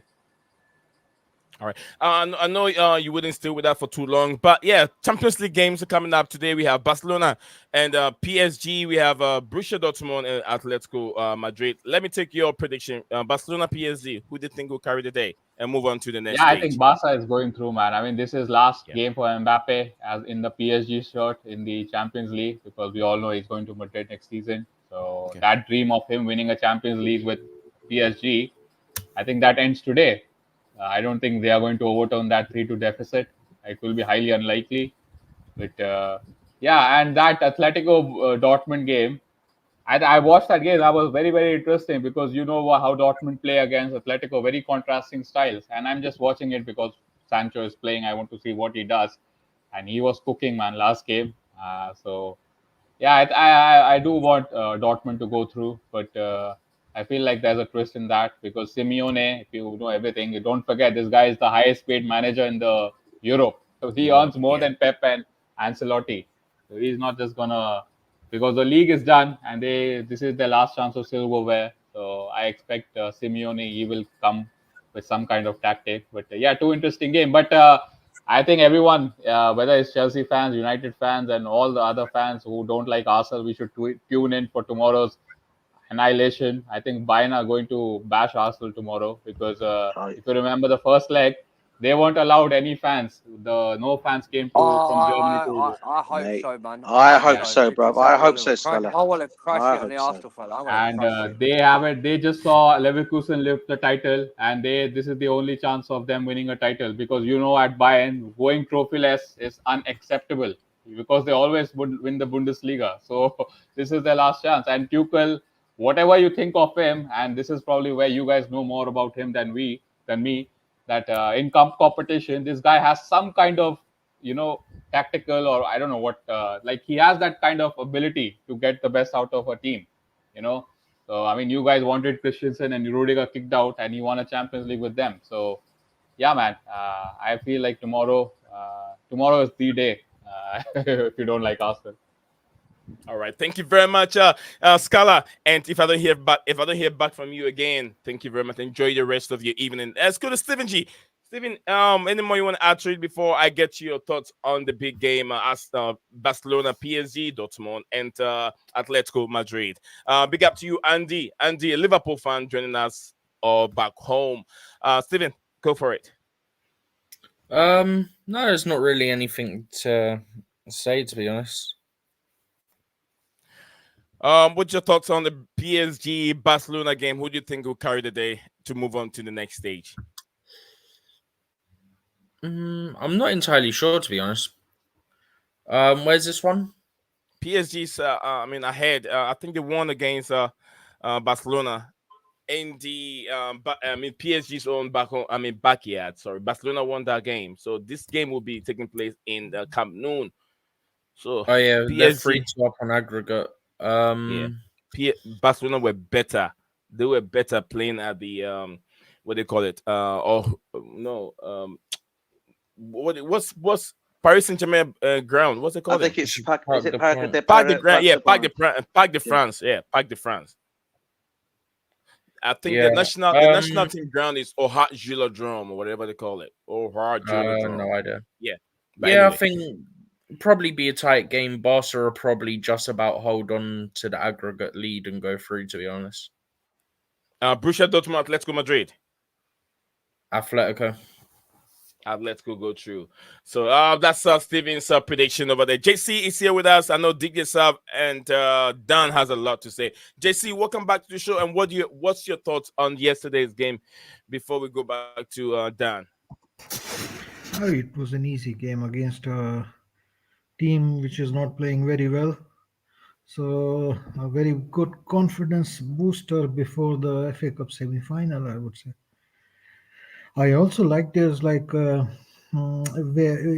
the last 3 months we have been really playing well on the right side. Like from the right flank, we have been overloading and we have been playing out teams like dominating the teams. But on the left side, it has been more like how to say, trying to get tap-ins or keeping the balance. But this game, we were also attacking a lot from the left flank. And now there is a pattern you can see. It's actually Cole Palmer. I mean, when he's in the middle, we are going through the middle. Then he drifts sometimes to the left flank. Then we are really cooking from the left flank. He Then was he all moves to over. the right flank. And suddenly when he's on the right flank, Gusto looks very well. When he's on the left flank, suddenly our left flank in combination with, like, he was being assisted by Gallagher there, with Cucurella, and also with what do you say, Mudrik, and it was looking good. But it was not as good as, like, there was crowd there to help it out. On the right flank, when he's drifting, it's just him and Gusto totally dominate everybody there. So on the left flank, I would like to see him together with either Jackson, when we have a Nkunku or anybody in the middle, in place of Jackson, or with Carney. Because at the moment we were really well attacking well from the left flank, but it was like four players working there. But on the right, so I mean, there it seems to be a good balance, good attacking pattern Defensively, we were good, but gave a feeling of nostalgia. Like last time, you see the back three, and dominating and like controlling the tempo of the game was under Tuchel, and no surprise. I mean, I think last time Silva and Chalobah played together were, I think, under Tuchel itself. But this was a game where, I mean, the midfield in the middle does not operate like Everton don't operate from the midfield in the middle of the pitch. They are usually like hoofing the ball to the flanks, overloading the flanks, throwing in a cross, and then there are tall players, Eiffel Towers in front of the goal, trying to head in a goal. That's Sean Dyche football. In the defense, they would be like a low block, like parking the bus. But yesterday they tried to like press, like most teams try to press Chelsea at Yeah. times, and score a goal in a quick turnover, but they couldn't do it very well, and they were open. So I thought, like, okay, I mean, if there was Enzo playing yesterday, he would have also looked very good. Anybody would have looked very, very good, Very because good. in the middle of the pitch is where Everton Everton don't was play. not existing. They were not in the game at all. Yeah, yeah. All right, so thank you very much, JC. Thank you very much, very much. If you look at goals conceded in the Premier League, thank you very much, Stephen G, for the statistics. Arsenal have conceded 26 goals. Liverpool has conceded 31. Man City 32. Everton 48. Man United 48. Villa 49. Tottenham Hotspur 49. Brighton have conceded 50 goals, with Wolves conceded 51 and Fulham 51. Newcastle United 52. Chelsea the same number with Newcastle United. Crystal Palace have conceded 54. Bournemouth 57. Brentford 58 and Forest 58. West Ham United 58. Burnley 68. And Luton Town's 70. Sheffield United have conceded 84 goals till in the beginning of the season. 84. So Luton Town, How and many they did we just widely concede? open. Nick? What was that again? How many did we concede with Newcastle? 55 in it? Yeah, 52. No, Newcastle and Chelsea are on the 52 same we've with conceded. 52 each. 52. Yes, Well, sir. that's shocking. Yes, sir. Big up to you, Todd. Todd Labor in the building. He says, hey, Nee, and everyone in the chat, how are you doing today? So far, just got done working at Goodwill. Thank you very much. Nice to have you on the show all the time, Todd. Big up to you. And another one statistics we have here, we have to see Manchester United Premier League season. United goals that is scored so far. Haaland, I think 22 goals in all they have conceded. Martial 1 and 3. No, scored. These are the goals that these players have scored. So Yeah. Haaland scored 7 in 24, Anthony 0 in 25, Rashford 7 in 31, Garnacho 7 in 30, Martial 1 in 13, so 22 total.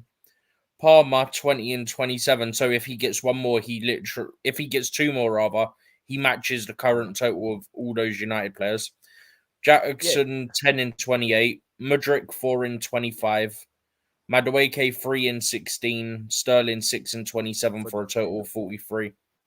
I mean, we don't see, but Sterling is scoring goals. Jackson has 10 goals. In total, we have 43 goals. You know, United has 22 goals, and the highest goal scorer is 7. And 3 players are on this. No, I've only done it by the attackers. 7. That's what I've done is the attackers. Yeah, 7 players. I mean, 7 goals. Do Arsenal and Liverpool ones and all. Yeah, we'll get it done. Matter of time. Steve will get it all done. I'll need to send me a message to remind me to do it, because I'm currently looking at the total of a couple of players in the Premier League from Man United to like their whole time at United compared to some of the Chelsea ones, because I want to see. Because the only reason I'm doing that is that Anthony, in his whole time in the Premier League's got 4 goals in 50. Okay.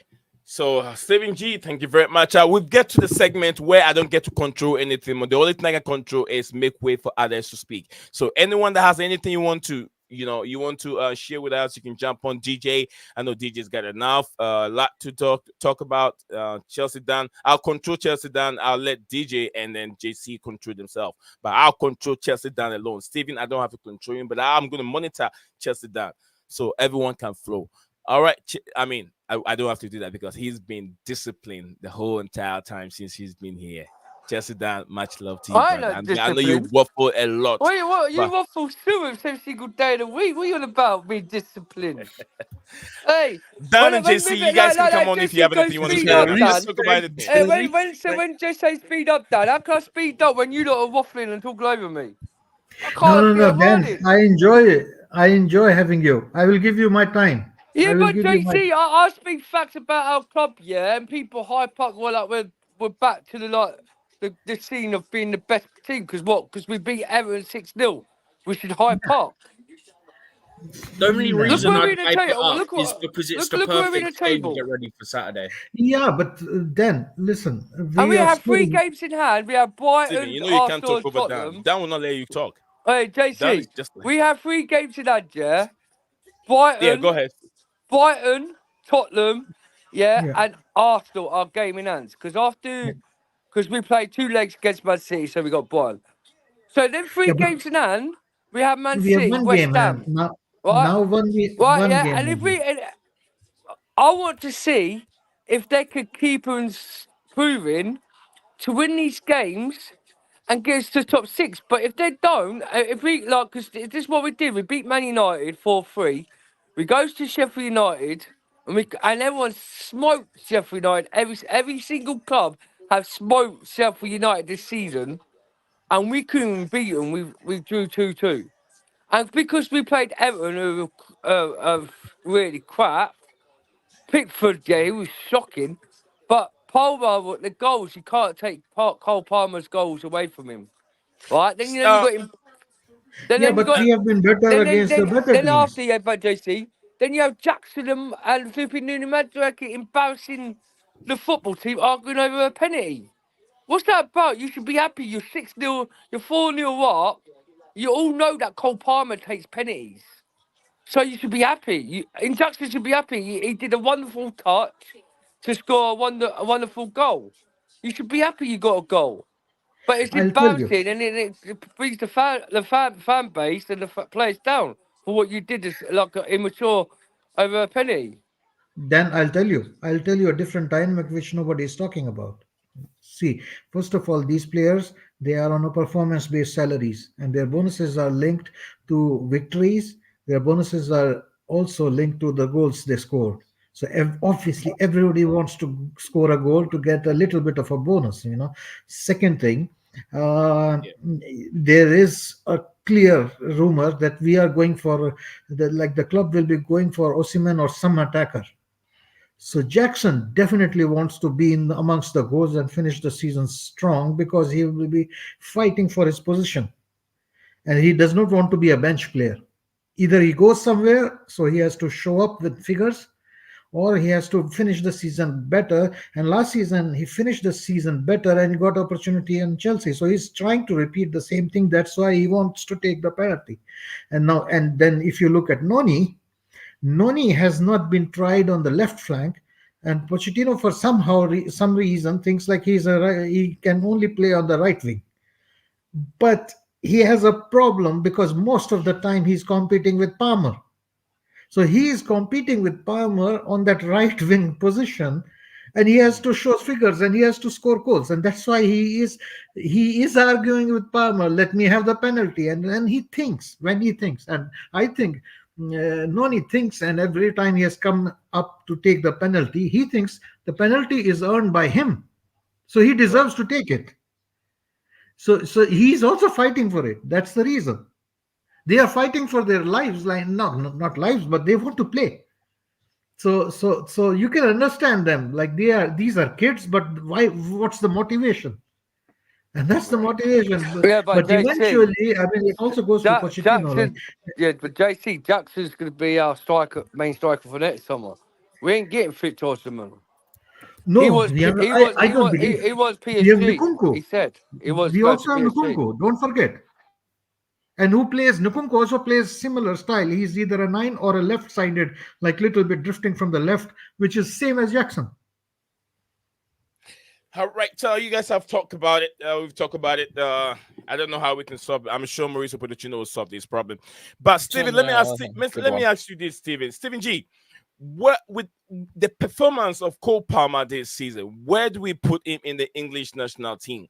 Should Cole Palmer start over Saka, or do we have to find a formation that can play Saka and Cole Palmer at the same time?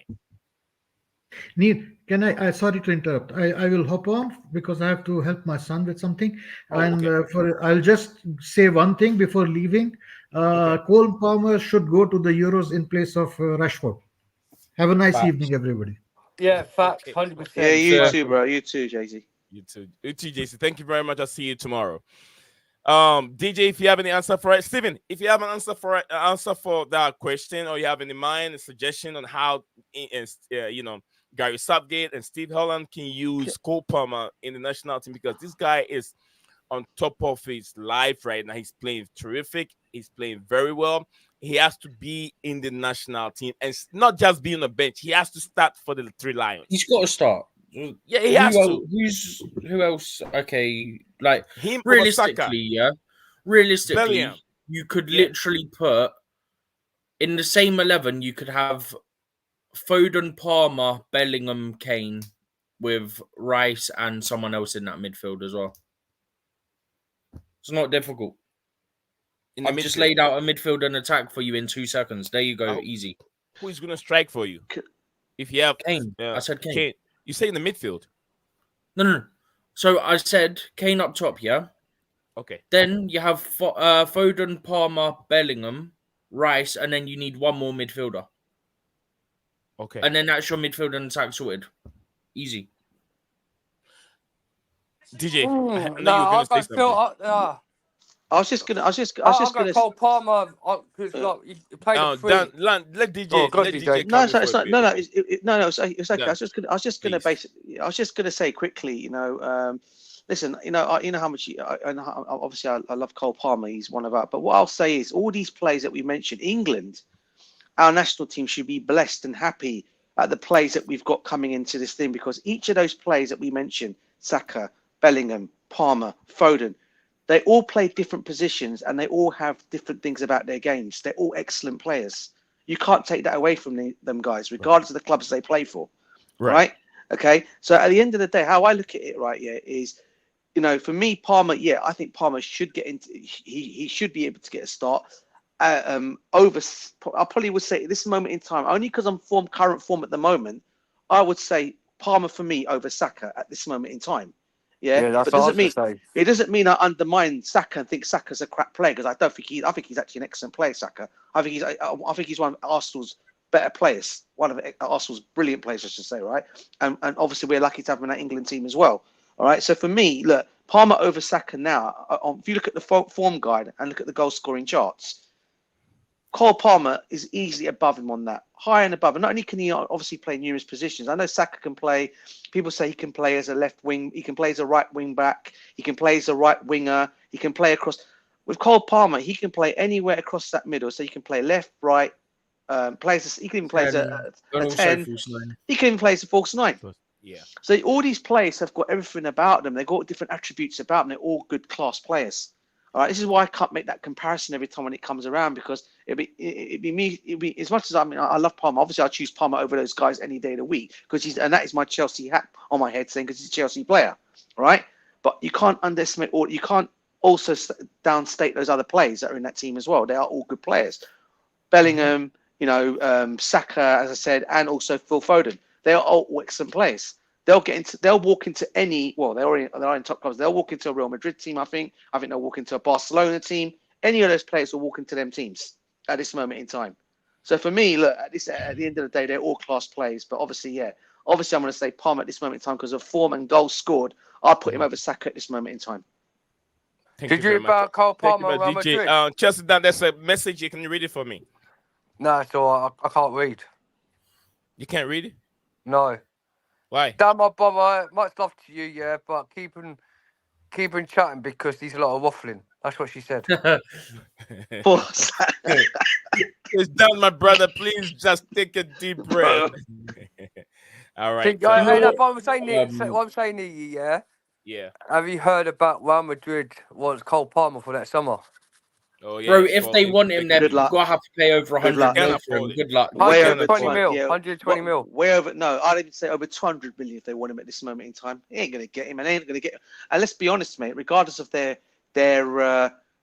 state or how much they get at their stadium, they're not gonna. They don't want to break up FFP either. There's no way they're gonna afford Cole Palmer. No way Yeah. they can afford Cole Palmer. Sorry. Not when they'll go have the wages of Mbappe as well. They got to And tell navigate me, all that. and tell me what you're gonna do. You're gonna get rid of Rodrigo. You're gonna get rid of Vinicius Junior. They got to get rid of someone though. Yeah, Do you get me, bro? they're They selling still have Rodrigo. Hendricks, who hasn't even made it up to the club yet. He's gone back to Hendricks. Yeah, Brazil. true. Another one.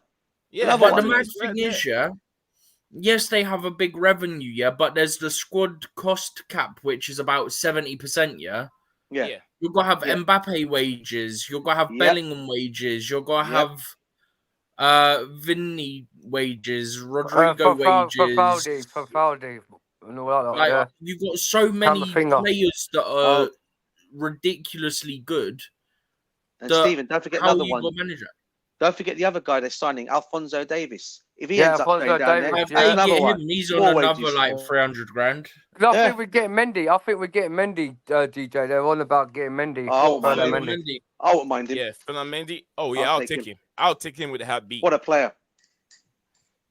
I think he's a he's good one player. of the initial three that I had on a list of left backs. I wouldn't mind us getting. Yeah, his Oh, contract definitely. ends this summer. Next summer, I think. I think Oh, him yeah, and next Alfonso summer, yeah, Davies are next summer, both yeah. next summer, 2025. And it looks like also the other player we're going to be. We're talking about strikers. Sorry, guys. Benjamin Sesko looks like he's the most likely at the moment. Yeah, DJ's player. DJ like him. No, I want Victor Osimhen. He's my player. Oh, I mean, I don't mind Do you know Sesko. what? Osimhen. That's No, What hear about me out, Gyökeres? right? Hear me out. You know, you know, there's these reports. Tony's now at 40 odd million. Yeah. Yes. Yeah. If that's to be believed, you could genuinely get Him. Sesko and Tony for about Yep. 80, 90 million. Good shout. And then you've got your proven guy. Then you've got Sesko and Jackson. Jackson can also play on the wing. I'm not sure about Sesko. I've got a feeling he has played somewhere else as well before. But it's not a bad option to have to get two for 80 mil when you could alternatively get someone Yeah. like an Osman or Gyökeres for about 80 to 120. So Yeah, that's a good shout. Yeah, but is that Brentford? Is that a hearsay? Because Brentford said they want 100 million for fucking for Tony. I don't 100 think it mil. is. I said it the other day. I think it's more likely it is around 40 million because I think he has about 12 months left as well. But it invites more competition. More competition means that more clubs are obviously in for him, which therefore raises the price naturally anyway. But I They think could he's e- going Arsenal. He's going Arsenal They because he could- wants Arsenal. They could also I know Thomas Frank's supposedly supposed to be an admirer of Armando Broja. That could be something there as well that could happen. So God finally gets his player swap. Right, let me take a few words from Todd. Todd, welcome to the stream. Your team, Tottenham Hotspur, drew 2-2 to Wolves on Saturday. What went wrong? Tottenham or Man United? No, Forest. Forest. Tottenham Forest. 2-2 Oh, with Forest. Wolves. Todd, can you hear me? I think his stuff is loading. All right. Once you get it sorted out, you can jump in, Todd. All right, go ahead, DJ and Dan. Dan, go ahead. Yeah, well, anyway, I'm just saying it's a good idea what Steve said, but yeah, let's talk about the Barcelona PSG. Well, PSG are losing 3-2 to by Barcelona from Algor, yeah, and you got Dortmund and Atletico Madrid. They both drew, didn't they, in the first leg, right? Yeah. The thing is, I think Barcelona, if they could play their football like they did at PSG, they've got a chance to could go through to the next round. But we see Barcelona a chance to. But the main situation for me, I think Barcelona will if Mbappe shows up and does the business, I think they could chance to go ahead and win it against Barcelona. Dortmund Atletico Madrid is going to be a tough game. That might come to be a draw again. They might go through penalties on that one. But I want to speak about Arsenal and Bayern Munich. Right. Because we watched it last week, I watched it all last week. Yeah, as you know, Bayern Munich should got. If we should not, no one ain't talked about it. Bayern Munich should have got a penalty from the mistake of the goalkeeper for Reina and the Celebes. The referee said he's using his common sense. He's not going to give a penalty for that mistake. But obviously, no, the law, is not applying the law then. Yeah, but it's not paying by the law because the law was the goalkeeper passed it to the player. He kicked it out of the goal kick. Yeah, you can't catch it. He can't. If you're gonna do that, they pick it up and just throw the ball to Salah instead of kicking it. What he's done is put the ball down. He's kicked it to Salah. Salah's picked it up. That's a clear penalty. That is a clear penalty. And the Saka one is nonsense because Saka, the knacker, could run around the goalkeeper and score. He did exactly the same thing what he did to Southampton at the time of the penalty when he had the goalkeeper. He literally ran into the goalkeeper and fell and they got a penalty. And the goalkeeper didn't even foul him. But this one with Saka was clearly no way a penalty. All the Arsenal fans were moaning it was a penalty. That was no way a penalty. He ran straight into Manuel Neuer. My hopes, yeah, like we know that Bayer Leverkusen won. Well done to Alonso and Leverkusen for winning the first ever German league. That's their first ever German league to win it, right?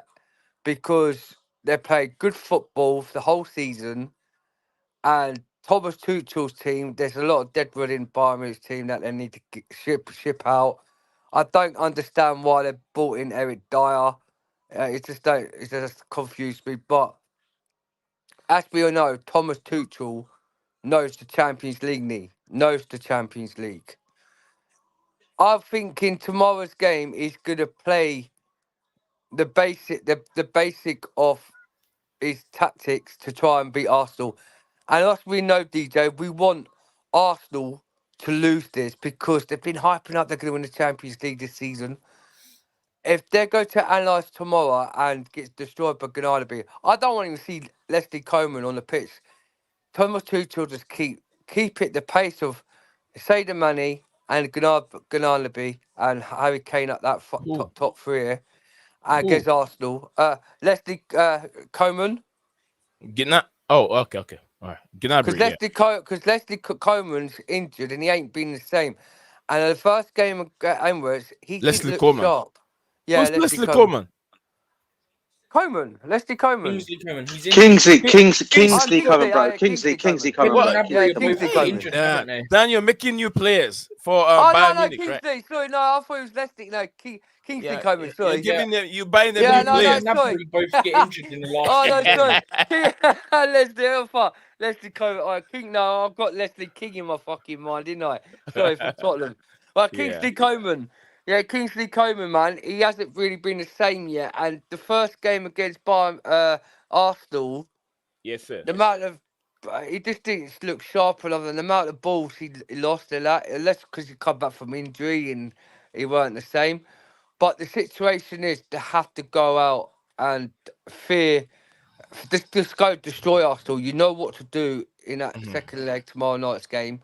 Right. You're at your home ground. And just go out and just smoke them like you used to do before, because if Arsenal lose tomorrow, I want to hear all their excuses.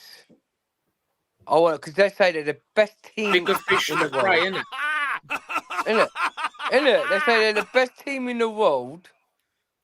But if they're the best team in the world, why are they not winning games? You know what I mean? Why they're not winning games? So tomorrow it's going to be a good game. To Fry FC, remember? Yeah. Every time they get knocked out of competition, we got bigger fish to fry. We got the league. Yeah, we got the league, boys. And that's what I'm saying. Do you know what I call him, Steve? I don't call him Arsenal. I call him Arsengale. FC Bottle Jobs. Arsengale. Yeah. Yeah, Arsenal. I don't know Who what's wrong with bowls Arsenal. harder, They don't have the Tottenham mineral. They don't or have that Arsenal? capability to Genuine when it question. going. Yeah, go ahead. Yeah, Go ahead, genuine Steven. question. Who bottles harder, Tottenham or Arsenal? I think it's Tottenham. I mean, over 40 years or 50 years, man have not win anything. Yeah, Arsenal, but then you know, Arsenal Arsenal, have you can only give them won FA give, Cups. Yeah, So, you forgot, bro. They've won the Audi Cup. oh, cool. Yeah, the Audi How Cup. can you look at No, or was it the other one? That's a good one. Was They it won was the the other Audi one? Cup. I No, think the one, no, last no. time Tottenham On a was serious Spurs, no, the no, on a last time serious note. Spurs won something was somewhere around 1960s, within the time No, that no, no, England no. won the World Cup. They won. No, if you're talking about, are you actually talking about a title, Neil? Or are you talking about an actual cup? Because I do believe They Yeah. beat us in the they League won. Cup. They won the League Cup. I think Wando Ramos was their manager, and I think they beat us. I think they beat us. Was it 2008? Was it 2006? I Yeah, can't remember. Woodgate scored, didn't he? Yeah, that's the one. That's the one. That donkey. Oh, to win a trophy? Yeah, they won a Yeah, in the trophy. final, Yeah, they beat us in the final. they beat us in the FA Cup 2-1. Woodgate Carabao. scored it. Carabao. Carabao Cup, Carabao yeah. Cup.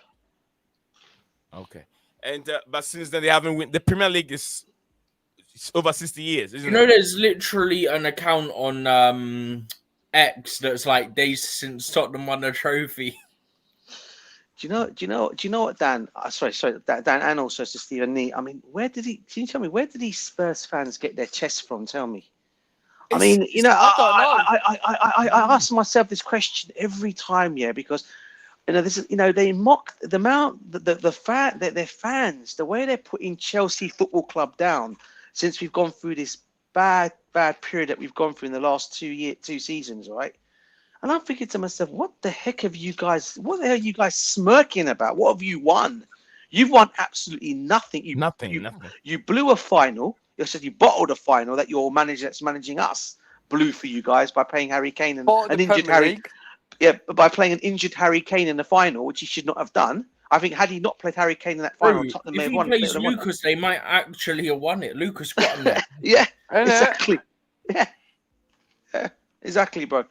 But I just don't get where the Spurs fans get their chest from. Part of Honestly, the Premier League against us, DJ, was 2-0 up, and then we come back 2-2. And made Leicester win it. To be fair, Leicester were winning it anyway. They literally just needed 1 or 2 points. No. But we Stephen, they weren't officially going to win ended it.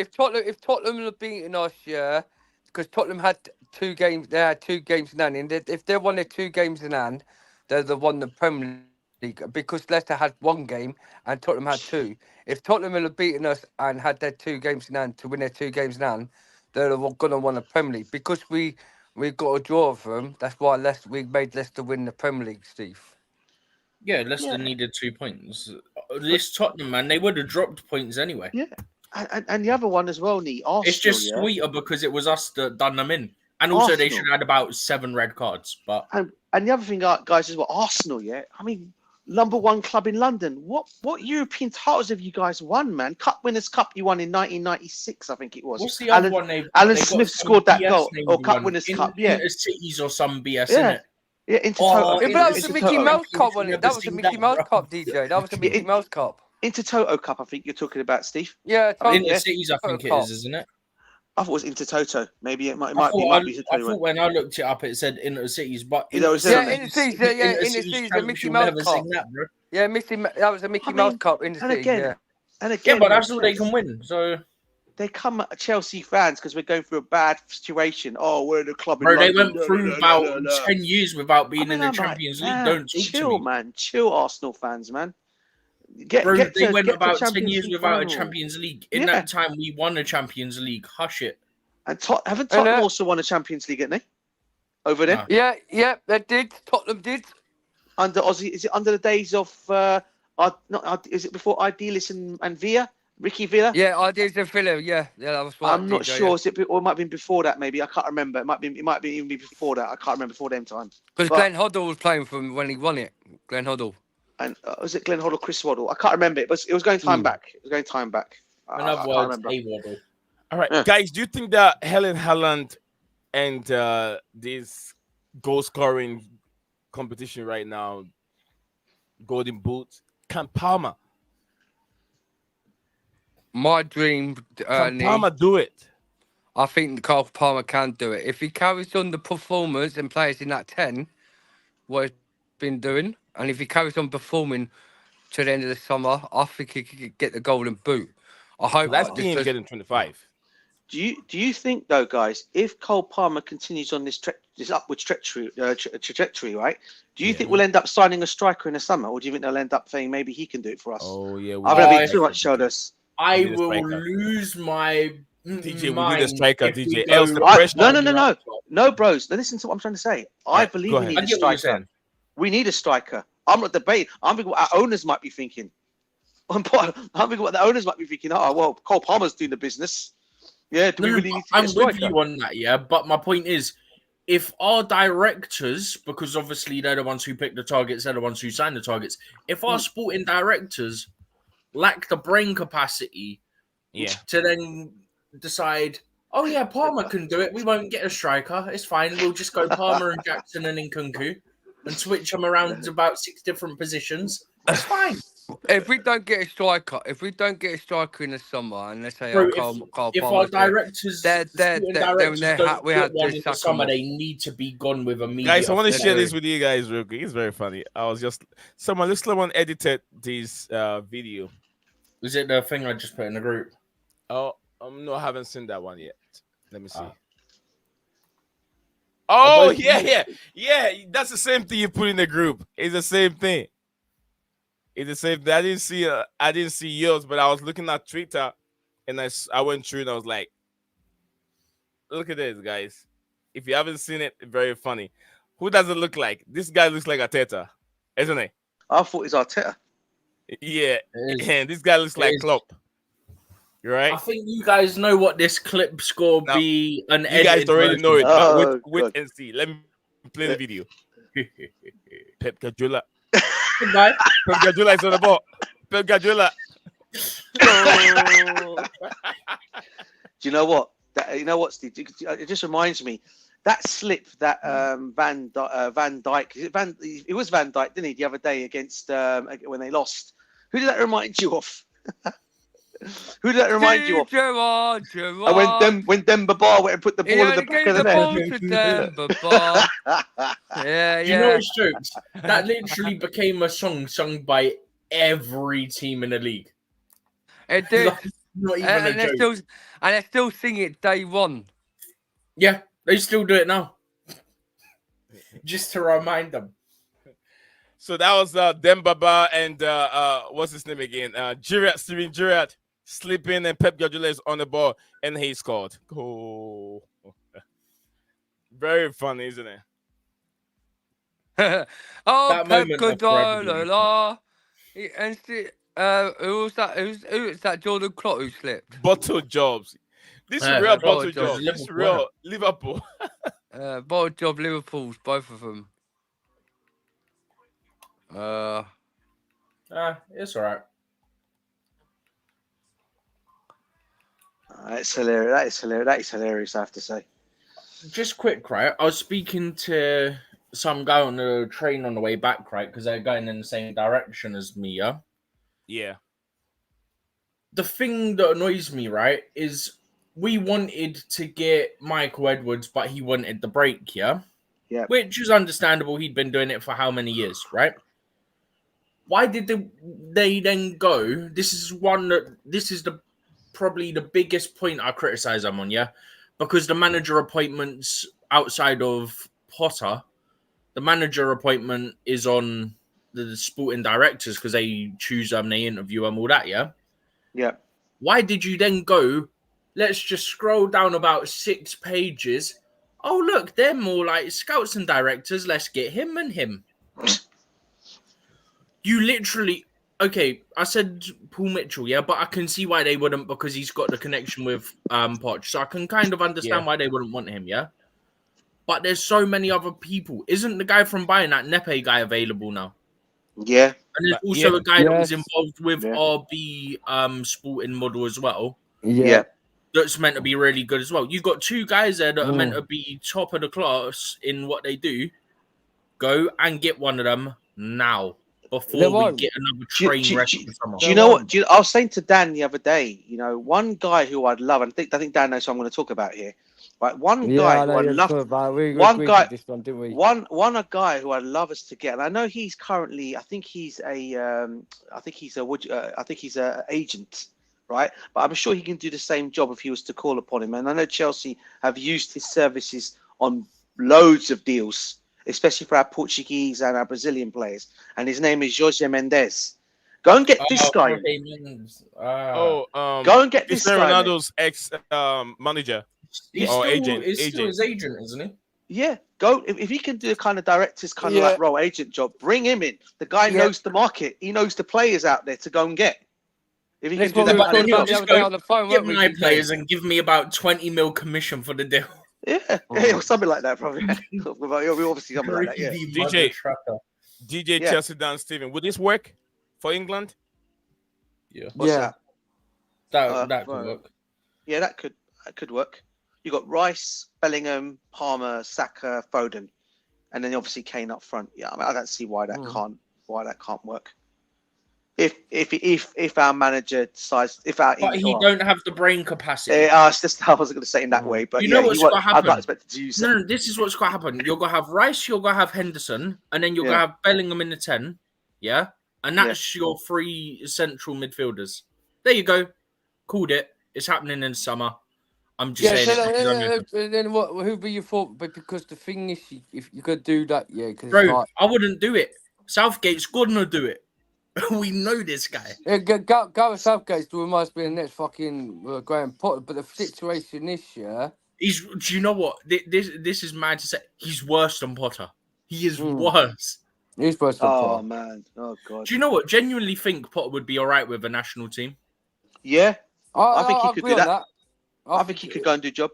I think he'll do better than Southgate. I England. just think At club England. football, like he's all right for your clubs that are sort of mid-table to relegation, but outside of that, he's going to struggle because of the pressure, I think. But for a national team, you literally have pools of hundreds of thousands of players you can choose to call up. Yeah, 100%. So you literally can go and get whoever fits what you want to do and call them up to the national squad. He turned the It's so Sweden job much down, easier. didn't he? He turned the Sweden national job down, didn't he? Yeah, he did. Yeah, Did he? Yeah, he did. Turn apparently. it down. I know He was Lampard's ruled himself out of the Canada one. Yeah, I heard that as well. You know what? I'll tell you what Lampard should do. We should bring Lampard back to the football club and listen to what I have to say here, right? Yeah, and no. Let him come and work on Cole Palmer, mate. How to score, make him even a better, make him his prodigy, and make him a better Oh player, my mate. days! Can you imagine that, bro? He scores as it is. You know what I mean? He already scores, and now you want Frank Lampard to come and help him out. He's going to score every game. Yeah, mate. No, just that part, by the way. He's not to come back and manage. Just that where part. DJ's coming from, right? Yeah, No, I get where he's coming from. I find it hilarious. but like he scored the most of it. He scored penalties, yeah, and he's only scored some of them outside the box, yeah. Big But up what to fake you, that- like Alpha. what- Alpha Well, in the like building. DJ Alpha said, big up to you, Nii, in the Big up, panel. Big up, Alpha. Alpha Big up, believes that big Cole up. Palmer is a player of the season. No doubt about that. 100%. Big up to you, Bro, Alpha. even Goldbridge was saying this guy But is yeah, player but of like the Steve, season. look, I think where Who the is DJ Goldbridge? Sam's Who coming is from. Goldbridge? Mark Where Goldbridge. He's a Yeah, Man Mark United Goldbridge. fan. I know who he is. I know who the hell he is. So Oh, if who he is didn't say that, watching should that his, mean I should take his Yeah, but word in for Cole it? Palmer, a Man United from fan. the In game Cole yesterday. Palmer, a Man United fan. Yeah, he Yeah. grew up. He was. Mark Goldbridge is what do you call it? He's not a. They say he's some kind of a fan. He's not really a United fan.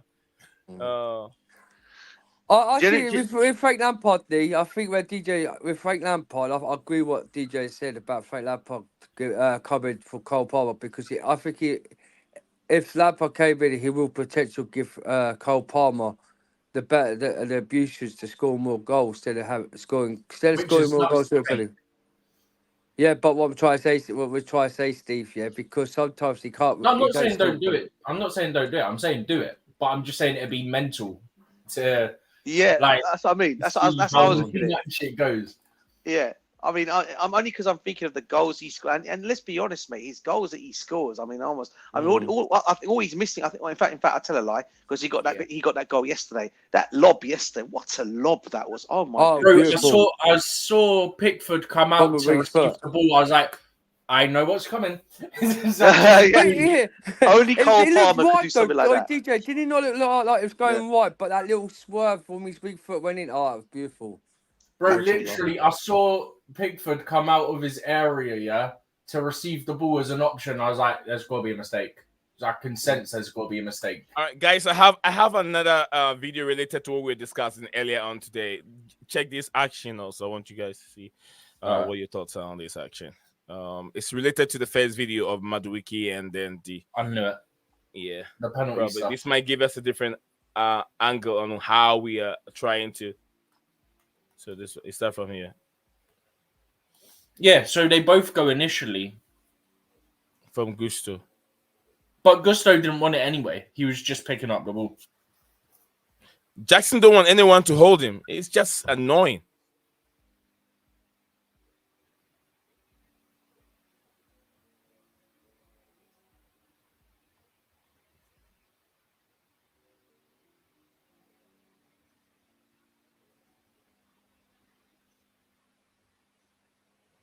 Now this is the one I was telling Jackson you thought about. he was Madueke thought he was going to kick it.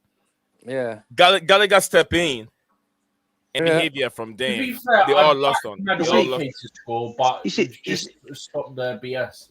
You see, this is what I'm trying to say about, I always talk about every time, and I know when I go on about, I keep saying it all the time. This is what we're lacking in our team. We lack leadership here. And I keep saying this all the time. Had that been a John Terry or Frank Lampard or Didier Drogba, these guys would not be doing this.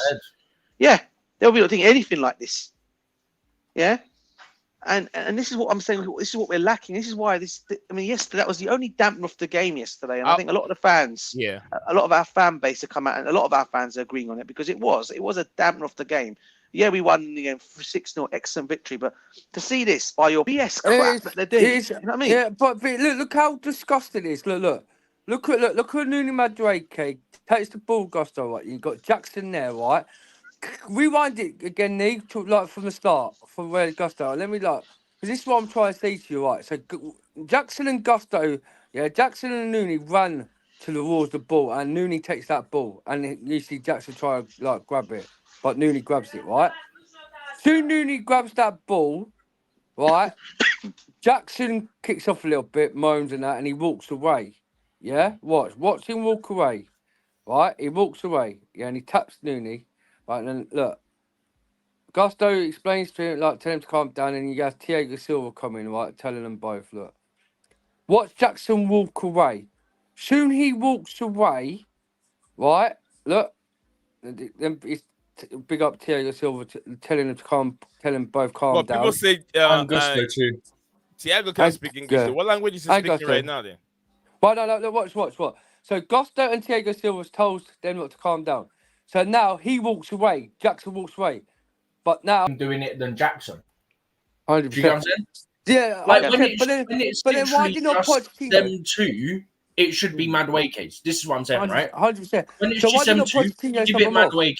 Don't let Jackson do it. Yeah. But when Palmer comes, Madueke relinquish the ball. Yeah, 100%. Because so Madueke has a claim to being the second penalty taker in this team. Yeah. So he should have been taking that until Palmer got up and Palmer didn't need treatment. Then you give it to Palmer. Simple. Yeah. It's not that difficult. 100%. And I tell you what, this is not also playing favorites, because I tell you what, that was if it was tied the other way now, right? Yeah, and Noni was the penalty taker usually for us, right? And Barcelona have just scored.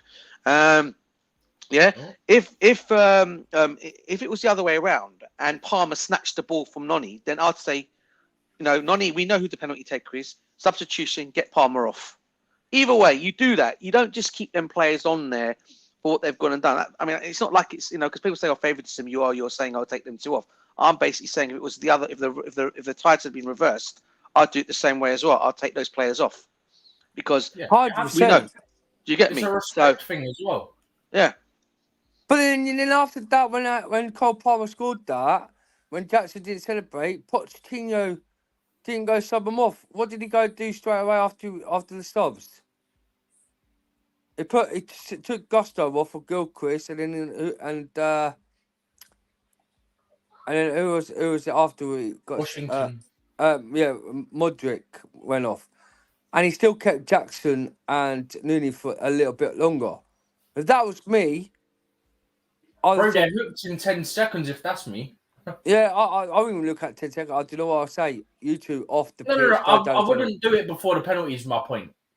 I wait till the penalty's taken and then you're gone. You're finished. Yeah.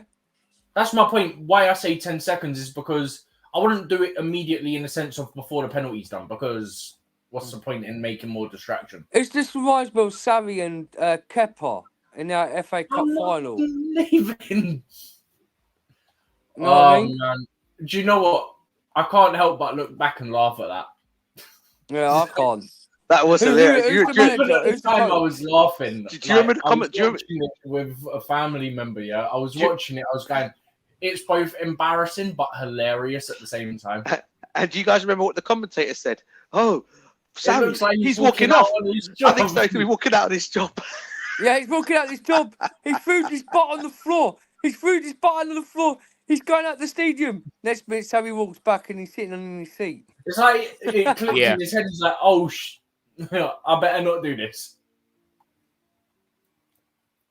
Like, That's what I as if he mean. had a quick moment of, I'm It's a finished shambles. if I do this. It's a shambles because now you saw Nini Madueke and Jackson do that in that game. How do you know they might not do it against Man City's game? How do you know you're not going to do it against the West Ham game until the end of the season? Now it's just like there's Well, it's no not need the for first it. time that Madueke's done it. You know what? If this happened again, it means that this Poch is not in control. Mauricio Pochettino, the boys do not respect him. But this is the second time we've seen this. Respect. Yeah, there's no respect there. Yeah, The man has to leave the football club because 100%. it's not going to work with him and his boys next season. Yeah, Sterling was the first one, wasn't it, Ernie? Yeah. I think he was the first one, wasn't he? Who did that? Mhm.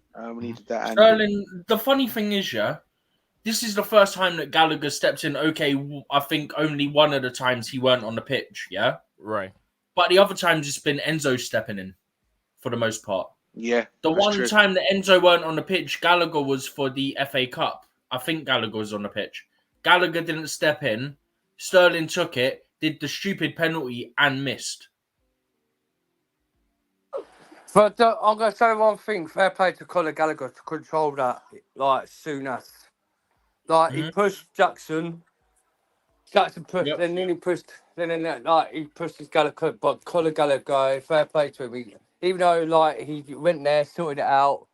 Come on, lads, you know who's the penalty taker. Why are you acting like this? And he controlled it. He controlled it nice. Took the ball from Noonan and gave it to Cole Palmer. Mm-hmm. But I just wish All it right, wasn't anything DJ, smaller, man. DJ Chelsea Down and Stephen G.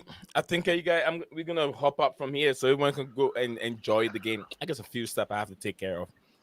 Yeah, okay, bro. Nate, Barcelona winning, by the way. Big up to everyone. Up the Who's Chelsea. winning? Barcelona winning. Barcelona winning, bro. Yeah. Yeah, Barcelona yeah. 1-0. 1-0. They'll PSG. I mean, it's the project and the way they started everything has been bad, but I'm sure they need about maybe 2 more seasons. They'll be, Yes, be able don't to have get a to the finals project. They again. throw money at everything. That's their Yeah, project. here's Their project is oil. That's their project. Here's one for you guys, right? Do you think Luis Enrique survives his job if PSG go out? This is some competition. No. He'll So get do you- until end of the season because they go win the league. But Do you think? I mean, surely end of the season. you have to End of be the winning season. the Champions League. Yeah. Surely. I'm so glad we didn't get Luis Enrique. I'm so glad. So we I didn't. never wanted him. I looked did- at it, DJ right? like him. He's a DJ fraud. loved him. He's a it's fraud. good. If he was so I good, thought it look was what good. it'd be good for PSG, but he's not, man.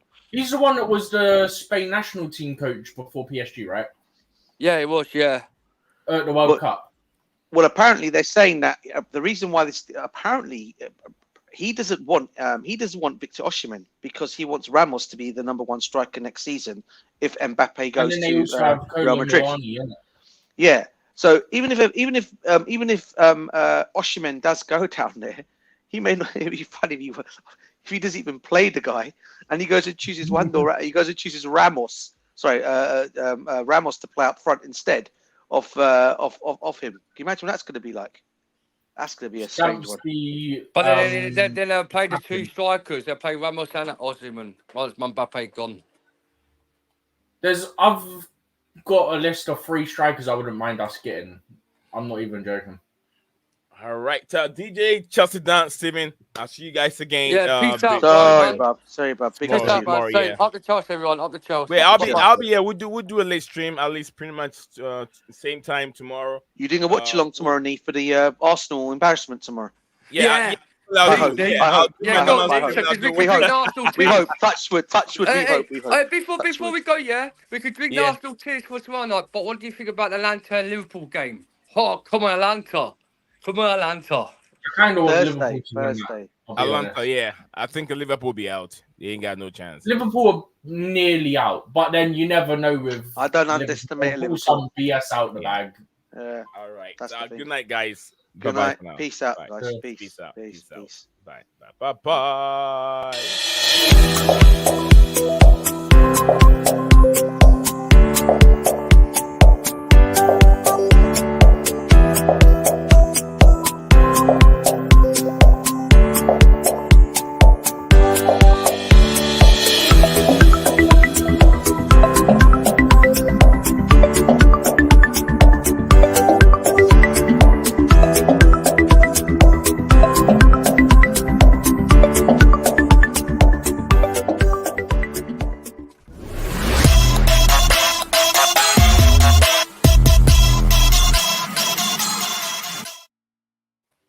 All right, Stevie G, you all right?